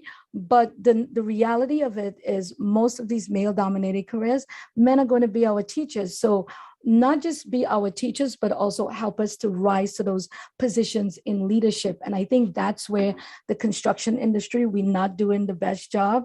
I would love to see more women like me in leadership, in companies in construction, in the union. And I think by doing that, all of us will profit. 35% more profit if we are really intentional with our diversity. So I think that's how they can definitely help. They have the power to make the changes. And before I just sign off, I just want to say, like, watching President Biden with 2 women of color standing next to him made me cry, because he used his power to make change. And that's what we need. We need men to do that, because we don't have that power. We have the numbers, but we don't have the power. So that's how men can help us. Alejandra or Amanda, whoever wants to share next. Sure, I'm happy to jump in. I completely agree with Judah Lynn. I think our allyship is important, but action is key and it's critical. Every organization should have a DEI strategy or should be developing a DEI strategy. I think our male allies can help influence to ensure that there are key goals that are inclusive of women, that track progress for women. So it's something that I'm currently in the process of helping Panasonic think through our DEI strategy. And I know that, you know, women is going to be a key indicator for us to make sure we continue to build the pipeline early on and plant the seeds early on in our K through 12 system, our higher ed system, and really, you know, make sure that we are an inclusive workforce that is ready to embrace the women in every role across sectors of our company. So I think action is going to be key. And I think our male allies can really help influence a lot of the DEI strategies that are in development or should be in development. The only thing I would add is it's about helping each other. And I think it's women helping women, men helping women, women helping men. In the end, the pie doesn't get smaller, right? It gets bigger. And the only way that we can have that bigger pie is to do it together and to support each other, is to help make people better, to help push others. And I truly believe the way we're going to have a more equitable and inclusive market is to do this together. Yeah, those are such sage words. And each of you bringing them from across your different organizations, your different industries is so powerful. You know, I started by saying that today is Jobs Day, and while we're seeing an incredible recovery, it isn't even. And so, you know, I want to leave everybody with some of the really, really sound experience and advice that you shared. I am still thinking about that 789 billion bottom line number that you provided us, Amanda, and thinking about some of what the other panels in all of today's programming discussed about, you know, really how do we address what is still a significant gender and racial wage gap? And knowing that part of that is, you know, really focused on where women are working in our economy. Are we getting more women and women of color into some of the higher paying industries? What keeps women in some of the, you know, less well-paid industries? And a lot of that having to do with the need to access affordable childcare and have, you know, supports like paid leave and things like that. And each of you very powerfully spoke about reaching women when they're young girls, and really how we are making sure that young women are seeing themselves in these future careers, that they feel powerful, that they feel like they can step into their power, that they're welcomed, right? And I loved, actually, Alejandra, when you came around to the moonshot and you were talking about reaching 1 million young girls, and it feels so exciting to think about scale at that level in this moment. And really thinking about purpose. So several of you talked about purpose in this moment, just thinking about being really specific about the goals, being specific about our strategies, really foregrounding equity. And Judalyn, you may have, I think you touched upon this, but, thinking about strategies like apprenticeships, that's something that, Department of Labor and this administration is definitely thinking deeply about, so that folks feel supported to get in these pipelines to good jobs and then feel really supported to stay in them and grow in them as careers, including when they're non-traditional occupations, and women are, by far the minority in some of these industries. And just being real as well about, Judalyn, you said this, the level of harassment that we still face when we are the minority. I would like to just offer each of you, what is your parting advice to us? I hear you, Amanda, and I will say yours again, but then want to get each of you to come back in the conversation, that the pie just keeps getting bigger. Judalyn, would you give us last thoughts here? Yeah, my last thoughts would be, let's harness the power of the past so it could propel us to a better future together. Beautiful. Alejandra, what about you? Well, one, I want to applaud my colleagues and fellow panelists for all that they're doing and for the barriers that they're helping eliminate to make this process easier for the next generation of leaders. But for me, I just think we've got to continue to highlight the stories of women that are breaking through, and we've got to own our narrative. So I would say just there's a woman out there that has made it. Let's elevate her story and let's continue to push progress forward. Thank you. Amanda. Took my pie one, but I think it was yours. That was yours. It's to me, I think it's, we've come so far, but there's still so much more to go, and we can do it together, and we need to do it together. Yeah. Thank you so much. It's been incredible to be in this conversation together and to get to know your leadership and each of the work that you're leading, and look forward to staying in touch. This has been an incredible conversation. Thank you all. Thank you. Thank you. Thank you. Girls around the world are not treated the same as boys. Many girls aren't allowed to go to school and denied basic rights. She can be so much more. At Save the Children, we believe that everyone benefits when women and girls are empowered to realize their full potential. Save the Children works here in the United States and in communities around the world to empower girls with knowledge and skills.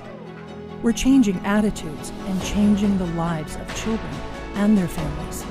We teach girls and women life skills, build their confidence, and work to stop harmful practices like child marriage. By doing this, we help break the cycle of inequality and give girls and boys a better chance at a brighter future.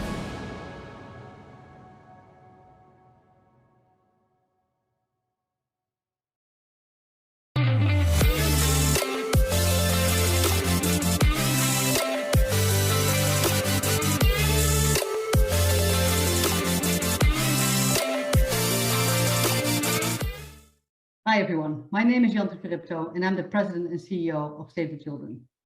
I'm excited to be speaking to you today as we are commemorating International Women's Day and to highlight the critical importance of supporting girls and women leaders here in the US and across the world. Firstly, let me express my gratitude to the US Chamber of Commerce Foundation for providing this space to lift up the voices of girls. I also want to take a moment to thank our fantastic partners at Procter & Gamble for their partnership to tackle issues of equality and inclusion through their programs and voice. Advancing gender equality is not only the right thing to do, it is the smart thing to do. And we've known this for quite some time. We often talk about gender parity in the workforce, but just as critical is women's equal participation in politics, which leads to tangible gains for democracy and can lead to better policy. Only 25% of national parliamentarians across the world are women currently. And we know that women and girls face barriers that prevent them from fully participating in civic life, from discrimination to gender-based violence to unequal burdens of domestic labor. With business as usual, currently we think it will take more than 145 years to achieve equal participation of women in politics. And achieving equity for women begins with equity for girls. It begins in childhood. Girls have brilliant ideas, have a fantastic voice. They deserve a seat at the table, particularly when it comes to decisions that affect them. And they deserve our support on their leadership journey. As they say, nothing about us without us. It is this belief that stands behind our work to promote girls' civic leadership, also with great partners like P&G, through programs like We See Equal in Mexico and Indonesia. This program has reached over 28,000 girls and adults participate in gender transformative programs to help all children achieve their full potential. And one of those girls will be with us today. Save the Children also advocates for policy solutions like the Girls Leadership, Engagement, Agency and Development Act, the Girls Lead Act. This is a bipartisan bill which would invest in increasing girls' civic participation around the world through the mechanics of US foreign assistance. And we are delighted to see energy around this issue from both the private sector as well as government, both of whom recognize the enormous benefit of investing in girls' leadership potential. We're especially encouraged to see efforts like the Biden administration's White House initiative on advancing women's and girls' civic and political leadership, announced at the Summit for Democracy late last year. And in spite of the challenges they face, young girls are achieving incredible things every day. Save the Children has witnessed these girls in our programs, advocate to their school boards, start climate change initiatives in their community, and also talk to their peers' families about how harmful early girl marriage would be. They do a lot, and it's not always visible. I truly believe that there is no limit to what young girls can achieve if we are also there to support them.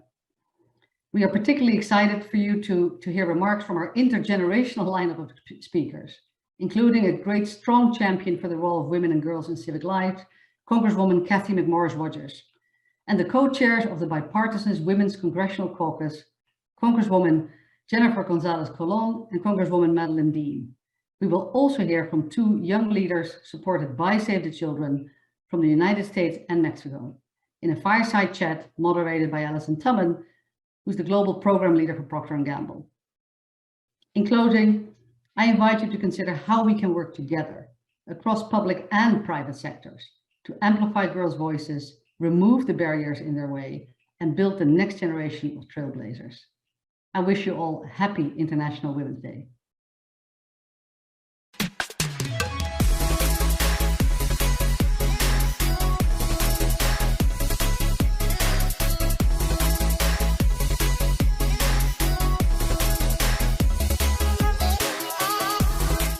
Hi, everyone. It's Cathy McMorris-Rodgers from Eastern Washington.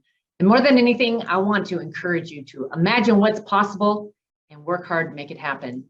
Growing up, I never dreamed that this girl from Kettle Falls, Washington, a town of 1,224 people, would one day become the 200th woman ever to serve in the United States House of Representatives. Thanks to some of the life and leadership skills I learned from my mentors, this girl from a small town in Eastern Washington has lived the American dream. Because when we empower young girls to rise, the possibilities are endless. I truly believe that. Together, we must work to engage girls in civics and public service. We must dare our next generation of young women to be bold, to chase their dreams, and to never give up. With more women empowered, we can support a new generation of transformational leaders in democracies around the world. And I will continue working with my colleagues on Capitol Hill to help each and every girl pursue their dreams. Imagine what's possible and work hard to make it happen. Thanks for having me. As we celebrate International Women's Day, it is important that we highlight our political leaders as well. We're joined by Congresswoman Dean of Pennsylvania and Congresswoman Gonzalez Colon, co-chairs of the Congressional Women's Caucus. Congresswoman Dean, Congresswoman Gonzalez, thank you for joining us today. Thank you for the opportunity. So first, I would like to start by asking, what were the first examples of women leaders when you were growing up? And how did the 15-year-old version of you define leadership? Let's start with you, Congresswoman Gonzalez Colon. Oh, that is a tough question when you try to look back how you entered in politics, or who were your role models at the time. I mean, I'm 45 years old right now, and I entered politics when I was at high school. I think actually at 8th grade or something like that. And at that time, I mean, we were looking to Prime Minister Margaret Thatcher. We were looking to, examples from the past, Golda Meir in Israel, the Queen of England, among many others. In my local version in Puerto Rico, I think there was a Speaker of the House at that time. That was the first woman elected. And how I may define that leadership, I think is a little bit with oratory, how that leaders can impress you by being assertive and a call to action, specifically saying and being, tough. I mean, I come from an island that we do have a male culture, right, of power. Men are the one in positions of power. And when you see that, and you know that you can finally get a role model or a woman doing that kind of a job in politics, it automatically is the person you're going to follow. You're going to see how they can do things. And I will say that the next item for me at that time was that there was a lot of corruption in politics at that time, and the women that were held in office at the time were the only ones that you can feel the honesty about when they were speaking. So I will say honesty. I will say, how assertive and their oratory, bringing things and bringing issues that really matters to the community. I mean, trying to be the 15-year-old version of me. No, that is great. Thank you for sharing that and sort of highlighting sort of leaders around the world that were examples and continue to be examples for women in leadership in various capacities. Congresswoman Dean, how would you define leadership, the 15-year-old version of you? Well, Shanique, it's very good to be with you. You'll have to excuse the buzzing in the background, which is a call to votes. We're working women after all. It's very good to be with you and the Chamber Foundation. Jennifer, it's always good to be with you and to lift up International Women's Day. I don't think the 15-year-old, I'm not going to reveal my age like Jennifer just did, but I don't think the 15-year-old me thought in terms of the words of leadership.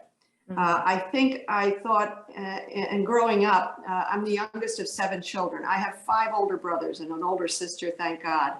But I didn't think in terms of leadership. I did think in terms of being very honest about what I saw, what was going on. So I think I was opinionated, I hope not in a negative way, but to tell the truth. And maybe that is something that moves you toward public service. I will say at 18 years of age, I was first asked to run for office by a husband and wife team in politics. So certainly they provided me role models for serving the local community. And so when I was 18 years old, I ran for office, had a little campaign, and first time I voted in an American election, I voted for myself, and I won. I would say my models beyond the global ones, and Margaret Thatcher, Golda Meir, I agree with you, Jennifer, extraordinary examples. But many of my models were just the women who I had the good fortune of being related to or being around. My grandmothers were both very strong women in their own places, in their own work, had careers. My mother, an extraordinary person, a leader. And one of the most important leaders in my life was my godmother, who was just a remarkable woman of wisdom and strength and showed leadership without ever saying it. Wow. And you're mentioning being the youngest of 7. Am I correct? Yes. I think it's almost natural for you to have a big voice at in that birth order to make sure that you're heard. So Oh, the you leadership. can picture the dinner table at my house. You're exactly right. You could not be shy. I can only imagine. Now, Congresswoman Gonzalez Colon, you entered the Puerto Rico House of Representatives in 2002 as the youngest elected member at the time. And Congresswoman Dean, you led an illustrious career, attorney, professor, township commissioner, and now member of Congress. I would say, what motivated you to run for congressional office? Congresswoman Gonzalez Colon, let's start with you. I will say that in my case, I was, elected when I was 25 years old because there was a open seat in the place I was living in my district. And I was the only, young person running for that position. And I remember my father telling me, the people that are running are so bad that even if you run, you may win. And I was like, I don't know if that is an endorsement, but we got a vote in my own house, right? I was living with my parents and my siblings, and my father and my brother voted for me. My mother and my sister decided for me not to go into politics. So I was the decisive vote at that table in my house. It was a special primary. It was just 30 days campaign, so it's a short notice. But I will tell you why. Because I decided that instead of criticizing politicians or saying, bad things about them, I say, I will take my time. I will do the best I can, in order to represent my community. And I did, and I won, and then I won a large position, which is the whole island. Then I became a Speaker of the House, Minority Leader. I was 14 years at the State House. And why I decided to run for Congress, I will be very honest with you. People of Puerto Rico have been part of the U.S. since 1898. Yesterday, we just celebrated 105th anniversary of U.S. citizenship. But we're still a territory of the United States, and we want to become a state. And the people of Puerto Rico voted not once or twice, 3 times in a row, telling Congress, we want to become a state of the nation. And my generation grew up, looking at the civil rights movement, having been able to read about it. I studied law, and still you have 3.2 million American citizens back home that are not allowed to vote for their commander-in-chief. They're not allowed to vote for 2 senators or having representation in Congress. Actually, I represent the people of Puerto Rico in Congress, and I cannot vote on the floor for all the measures that affect us day by day. So I will say the reason I ran for Congress, it was to put a voice in action for the Americans living on the island to achieve equality through the right to vote. Thank you, Congresswoman. And Congresswoman Dean. Well, Jennifer, that's inspiring to me. You're absolutely right. I join you in that fight for statehood for Puerto Rico. Thank you. I was thinking about this as you were talking, and maybe my younger self was very influenced. Again, I'm a generation older than Jennifer. Was very influenced by the 60s, by civil rights, by the Vietnam War, with 2 brothers serving, one in Vietnam and one stateside. With the assassination of JFK, I was a very little girl. I don't remember much about that, but I remember the cloud that put over my house, the sheer sadness of it. And then, of course, April of '68, Martin Luther King, and then June of '68, Bobby Kennedy. As a little girl, I believed that great leaders, sadly, were men. I didn't perceive it in that way, but the great leaders were always assassinated. And then we had, of course, Vietnam War, Watergate, and the rest. So I think throughout my childhood and youth, I cared a lot about what were leaders saying, what were leaders doing, and what were bad leaders doing, and how do we make sure we do not have more of those bad leaders. Fast forward, I had the chance to be a trial lawyer, to be a professor while we were raising young children. But I always knew I wanted to get into public service. So I did have the chance to serve like you, Jennifer, in the State House, Pennsylvania State House. I served for 6.5 years. But I think it was the election of 2016 that just catapulted me to say, I have to do something more, and then had the chance to run in 2018 for Congress. It's been an extraordinary 3 or 4 years so far. It's a privilege of a lifetime, but it is to make the difference that Jennifer was just talking about, to make sure we lift up the voice of everyone, women, girls, the marginalized, those who are impoverished, those who are oppressed by way of minority. So it is just a passion for helping another, serving my constituents, and shaping our future to the good. Thank you, thank you. And I recognize that the buzzer has sounded, and you may have to leave shortly for the vote. I wanted to make sure that we speak about Ukraine, with everything that's taking place. And I will start with you, Congresswoman Dean. What message would you have for the people of Ukraine about what's taking place? Well, thank you, Shanique, for making sure that we do not ever not talk about this. I have a very robust and terrific Ukrainian American community in my district, which is suburban Philadelphia, the 4th Congressional District. I've been in touch with the leaders there. In fact, the honorary consul to Philadelphia for Ukraine is one of my constituents, so we're on the phone a lot. What I want to say to Ukraine is we, number one, admire you.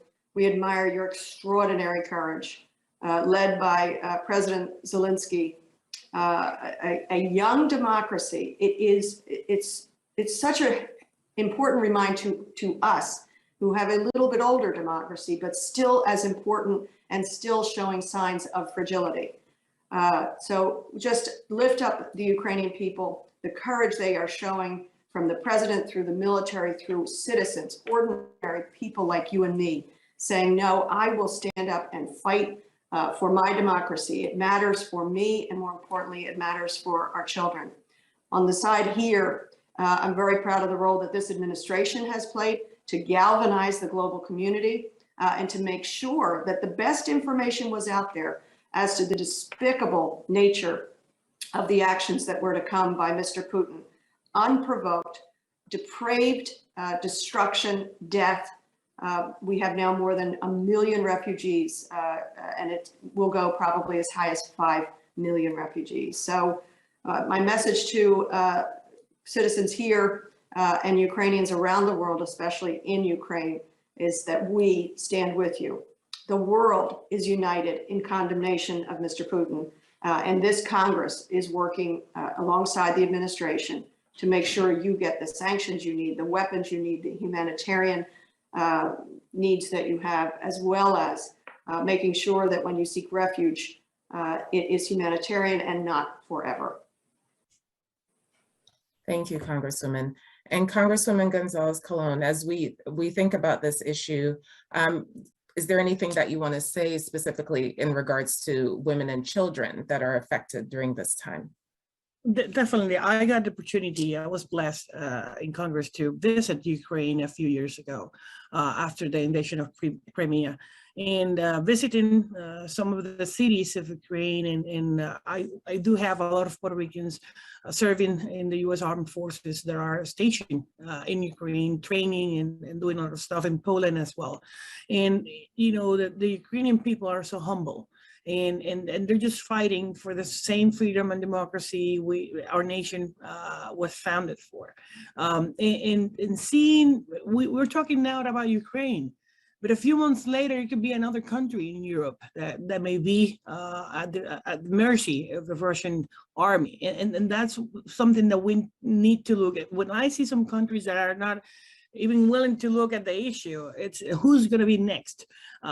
This is unprovoked. I think that the Ukrainian people have fought to defend our country with patriotism, patience, bravery. And when you see women taking arms to defend their families, to defend their home, I mean, that sends you a direct message of what happened hundreds of years ago in the United States doing the same thing. And that's the reason we should stand with them. I was blessed to be part of the NATO Parliamentary Assembly representing the United States 2 years in a row. So this is an issue about nations defending themselves. Today it's going to be Ukraine. Next one will be Lithuania, Latvia, Estonia, or even Poland. We cannot allow that to happen. We cannot allow to repeat the axis of 50, 40 years ago.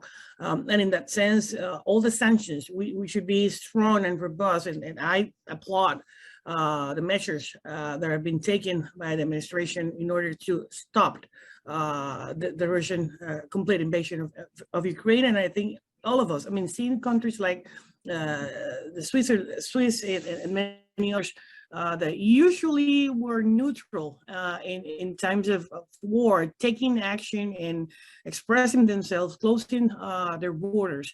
I think that's the path we need to follow. Thank you, Congresswoman Colon. I want to take this time to just thank you both so much for taking the time to speak with us today and to share with our audience your experiences and your thoughts on the current conflict as it's unfolding.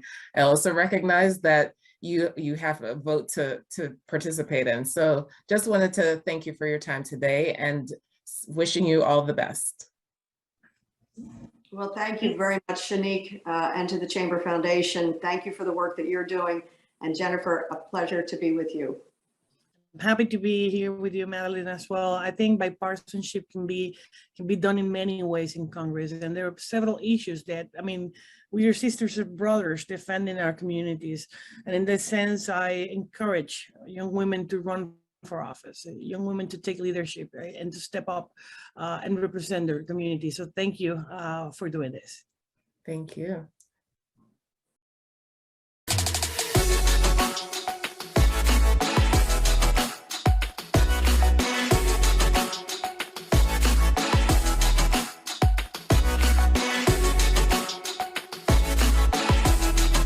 Good afternoon, everyone, and thanks so much for joining us today. My name is Allison Tuman Campos, and I'm the VP for Equality and Inclusion and Community Impact at Procter & Gamble.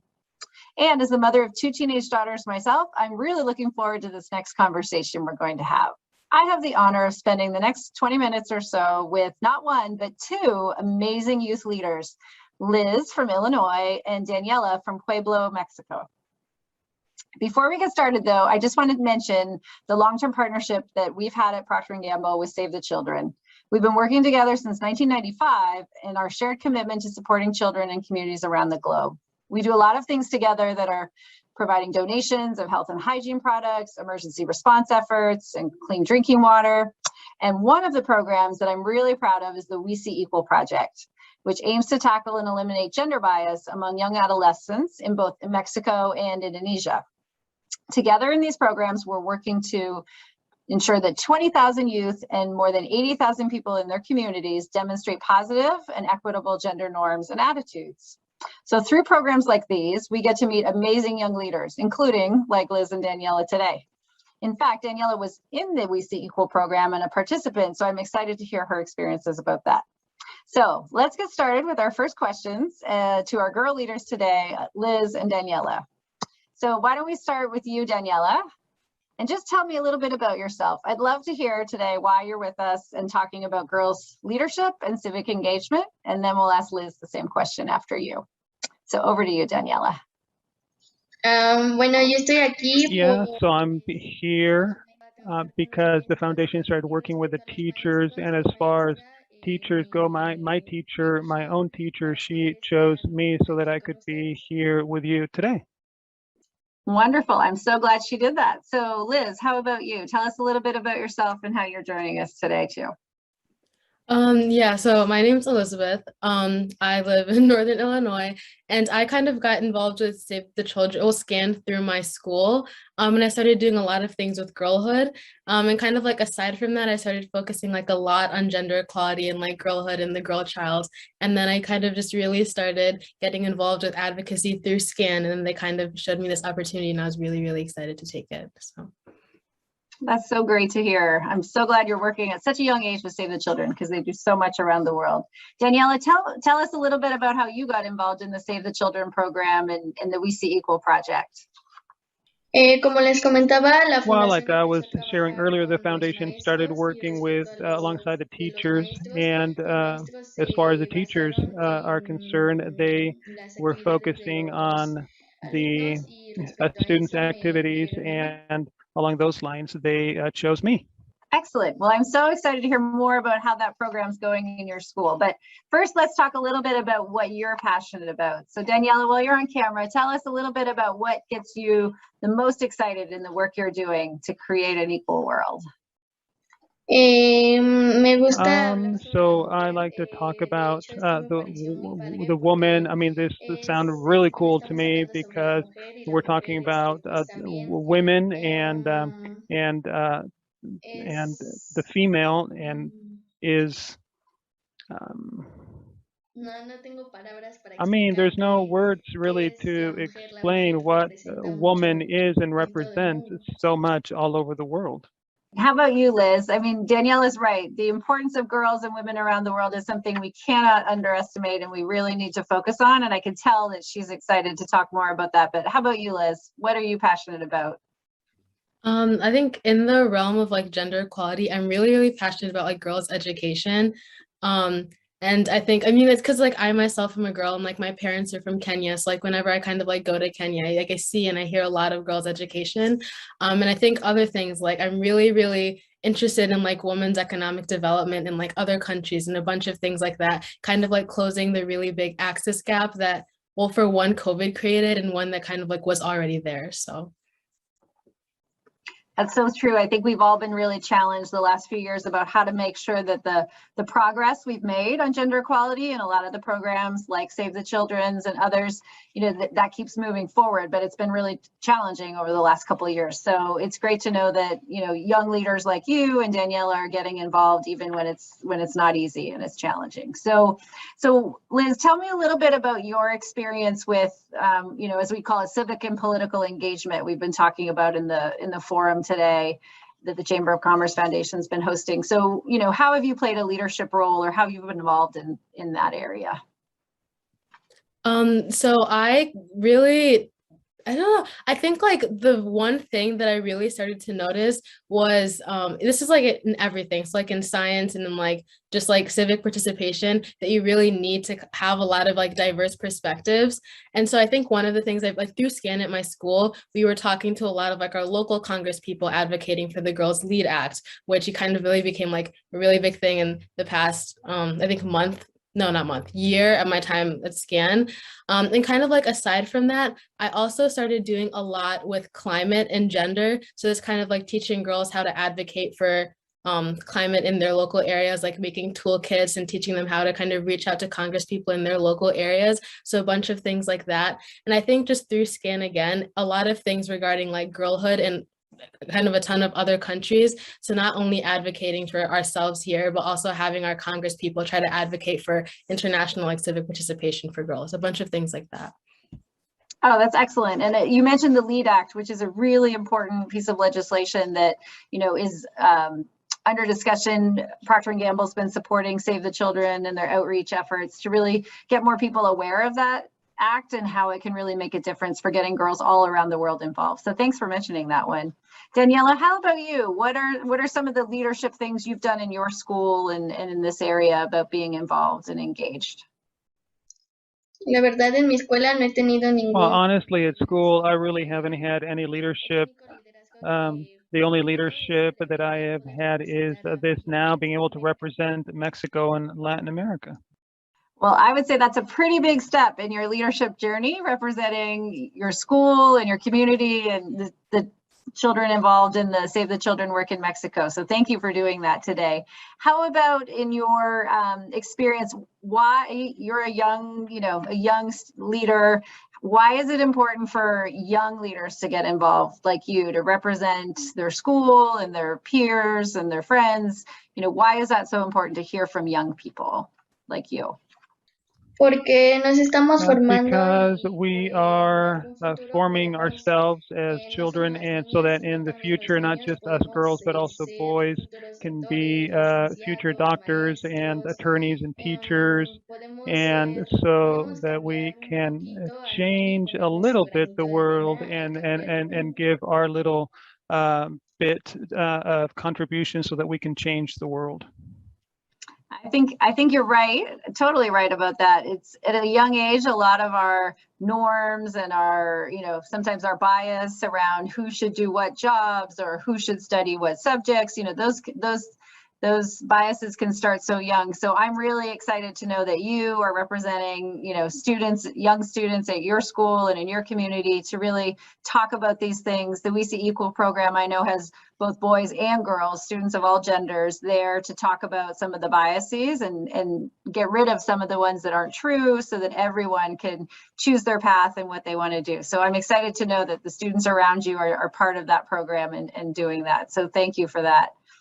Do you see things that the girl leaders in your school and in your classes are doing in the program? What are some of the benefits of having women and girls being leaders, whether it's in government jobs or in business jobs like we have some of the folks that are watching today? Why is that so important to have women leaders as well as male leaders? Así igual como les comentaba. Well, because like I was sharing earlier, we are developing and we can change our world and we can contribute in our own little ways, and perhaps our little contribution doesn't necessarily completely change the world, but with the rest of the kids and with more children, we can support and contribute to the world down the road in the future can change a little bit. I think with the young leaders becoming leaders of tomorrow, the world's going to change a lot. So I'm excited to see what comes. Liz, let's talk to you a little bit. You mentioned before, like, the importance of diverse perspectives. So tell me a little bit about what you see as some of the benefits when you have, more diverse leadership, including women and girls. I think like just the same exact way we ask for like diversity in race and like diversity in gender, there also really has to be a diverse like perspective in age. And I think that's because everyone has like very different experiences that like kind of when you like bring them all together, they're able to incorporate all of those. I know like for a long time, I was thinking of it in like regards to like science and like people doing like research, because when you're not kind of like thinking of like girls and thinking of women, then of course you're not creating like different ideas that can help them, as well as kind of defaulted to only men. So I think that kind of by including just not even just women's perspectives, but a bunch of different perspectives, you really are helping everyone because you're creating like a more inclusive environment that can really just, help everyone at the end. I think you're right on there with that perspective. At Procter & Gamble, we develop a lot of products to serve consumers all around the world, and we want to serve all consumers. So it's really important to us, as you said, to have that diversity of perspective and experiences, both from a gender perspective and the other areas that you talked about. So it's very important to us in business, and many of the companies and the people watching today are probably thinking a lot about that already. But diversity of age is something that, we could probably think about a little bit more and make sure we're thinking about how, young leaders can provide, perspective to us that we may not see since we're a bit older. I feel a little bit older today talking to both of you. So what are some of the challenges you found, in your leadership work? What are some of the challenges that come up when girls want to take on some of these leadership roles or get involved in their communities? I'd love to hear what you think about it here in your community in Northern Illinois, but also some of the experiences you've had looking at this elsewhere. I think that obviously like the age barrier is sometimes kind of difficult because like I say, like you come like with a really like bright and great idea. A lot of times like age is just something that people kind of look at and like they already kind of like single you out because they think, you can't accomplish something at that age. But I think like other challenges just include, I think to make change, it's really, really important to have like a platform. And for a lot of girls, like that's not really easy to get. So kind of like the ideas that they're having and the experiences that they're having aren't really like, they're not able to kind of show them in any specific way that they know of, or not able to like really elaborate on them to like an audience that will listen to them. So I think that's another kind of big challenge. And the people I feel like we often need to hear from the most don't really have the resources to kind of like bring like upon that change, especially like even if we're looking like outside of the United States. I think sometimes that's always like a really, really big challenge. And then when you add age on top of that, and sometimes race on top of that, it becomes hard for the people that we need to hear from the most to have a voice in those kind of areas. I think that's a really important thing for us all to remember as we're looking for insights and voice and perspective. So I think that's something we, as some of the older leaders, need to remember, is you need to look hard and make sure you make space to hear those other voices. So we'll need to continue to try to do that. So that was a good bit of advice about what adults can do around the world. Daniela, in Mexico, do you have thoughts about when you see a good leader or one of your teachers or someone in the community, what looks like good leadership to you? What kind of leader do you want to be as you are a young leader now and you continue to grow in these leadership roles? What does a good leader look like to you? Well, to listen to the rest of the people, not ignore their opinions, because that could also help them be better. And yeah, to me, that would be a good leader. I think listening is one of the best qualities in good leaders. I think you're exactly right there. Are there things that you think the adults, you don't have to say anyone specific, but are there things that you think adults in general could do to support more space and for girls to be leaders in your community and really around the world? What can adults do to make more space for girl leaders? To support them, like in this case, to Elizabeth and myself, our parents are supporting us and they're not leaving us behind. We have a lot of support, and if our parents love us and want to see us succeed, they're not leaving us behind.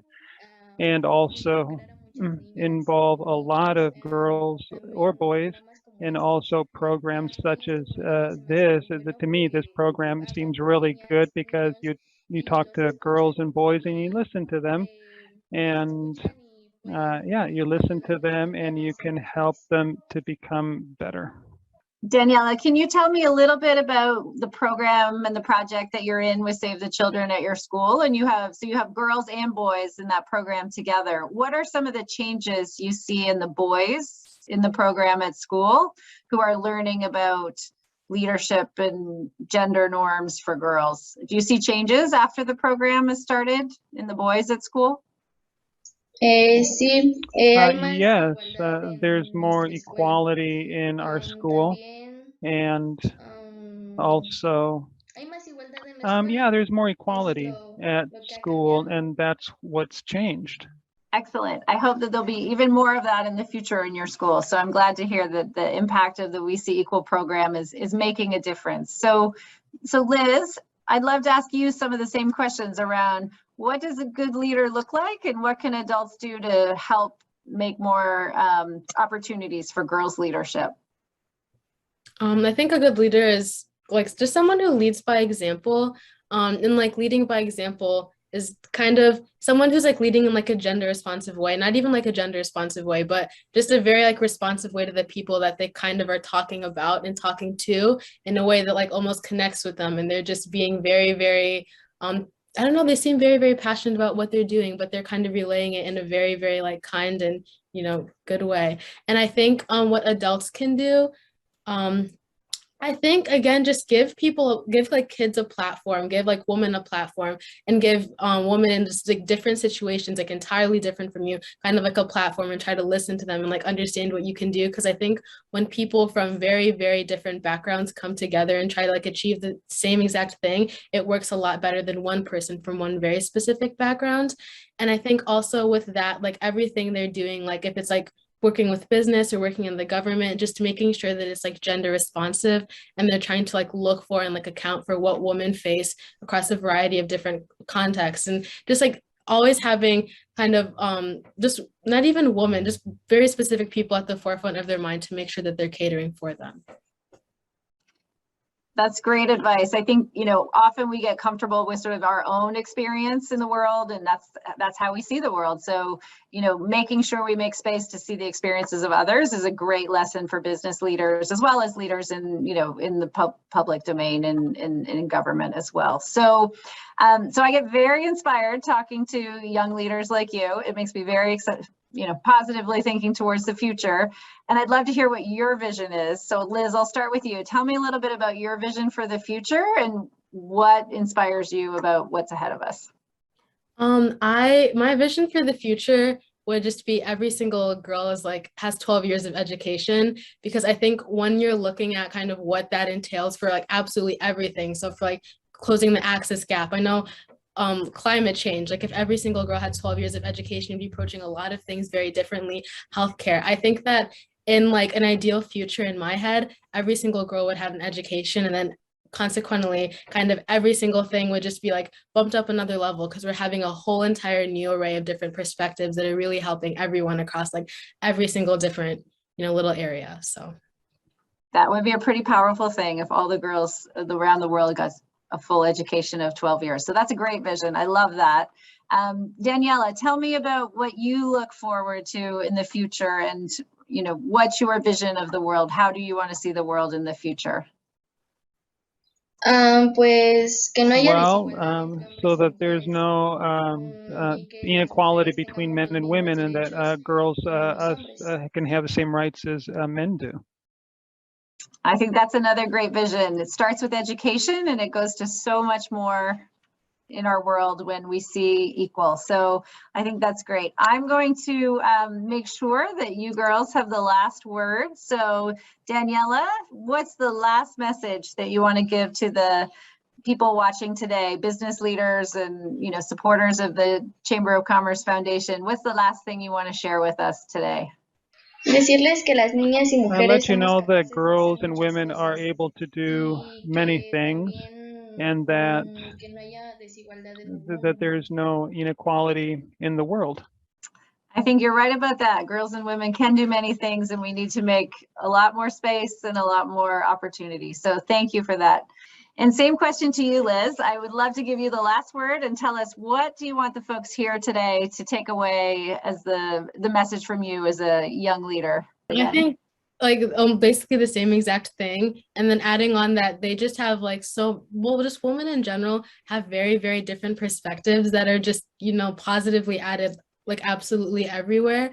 So I think just with whatever you're doing, kind of in whatever sector it is, as long as you take the time to listen and try to think of how you can kind of move it into what you're doing and implement it to what you're doing, and just making sure that you're advocating for women and girls alike, that it will really, really help everyone. So well, there you have it. I think those are great pieces of advice from these two young leaders. I really want to leave them with the last word, because I think we can all learn a lot when we listen to the leaders of today, actually, not just the leaders of tomorrow.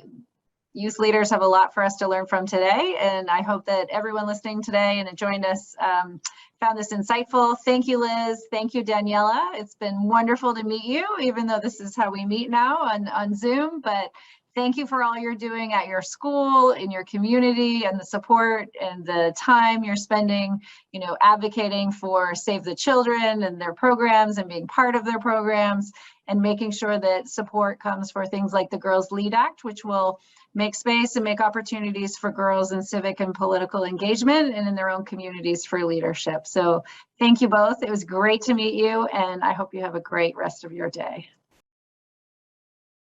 On behalf of the U.S. Chamber of Commerce Foundation, I would like to thank you for taking the time to join the International Women's Day Forum yesterday and today. We thank our strategic partner, the State Department, our sponsors, speakers, and all of you in the audience. Over the past 2 days, we've heard from the public and private sector, as well as nonprofit partners, about ongoing pandemic recovery efforts and adapting to our new environment. How can we all ensure that our efforts are inclusive and equitable as we move forward? Additionally, we are reminded of our interconnectedness as we see what is unfolding in Ukraine and other parts of the world, as women and children remain especially vulnerable during times of conflicts. On Tuesday, March 8th, as we celebrate International Women's Day, We encourage all of you to continue doing the important and impactful work that will improve the lives of women and children around the world. Thank you.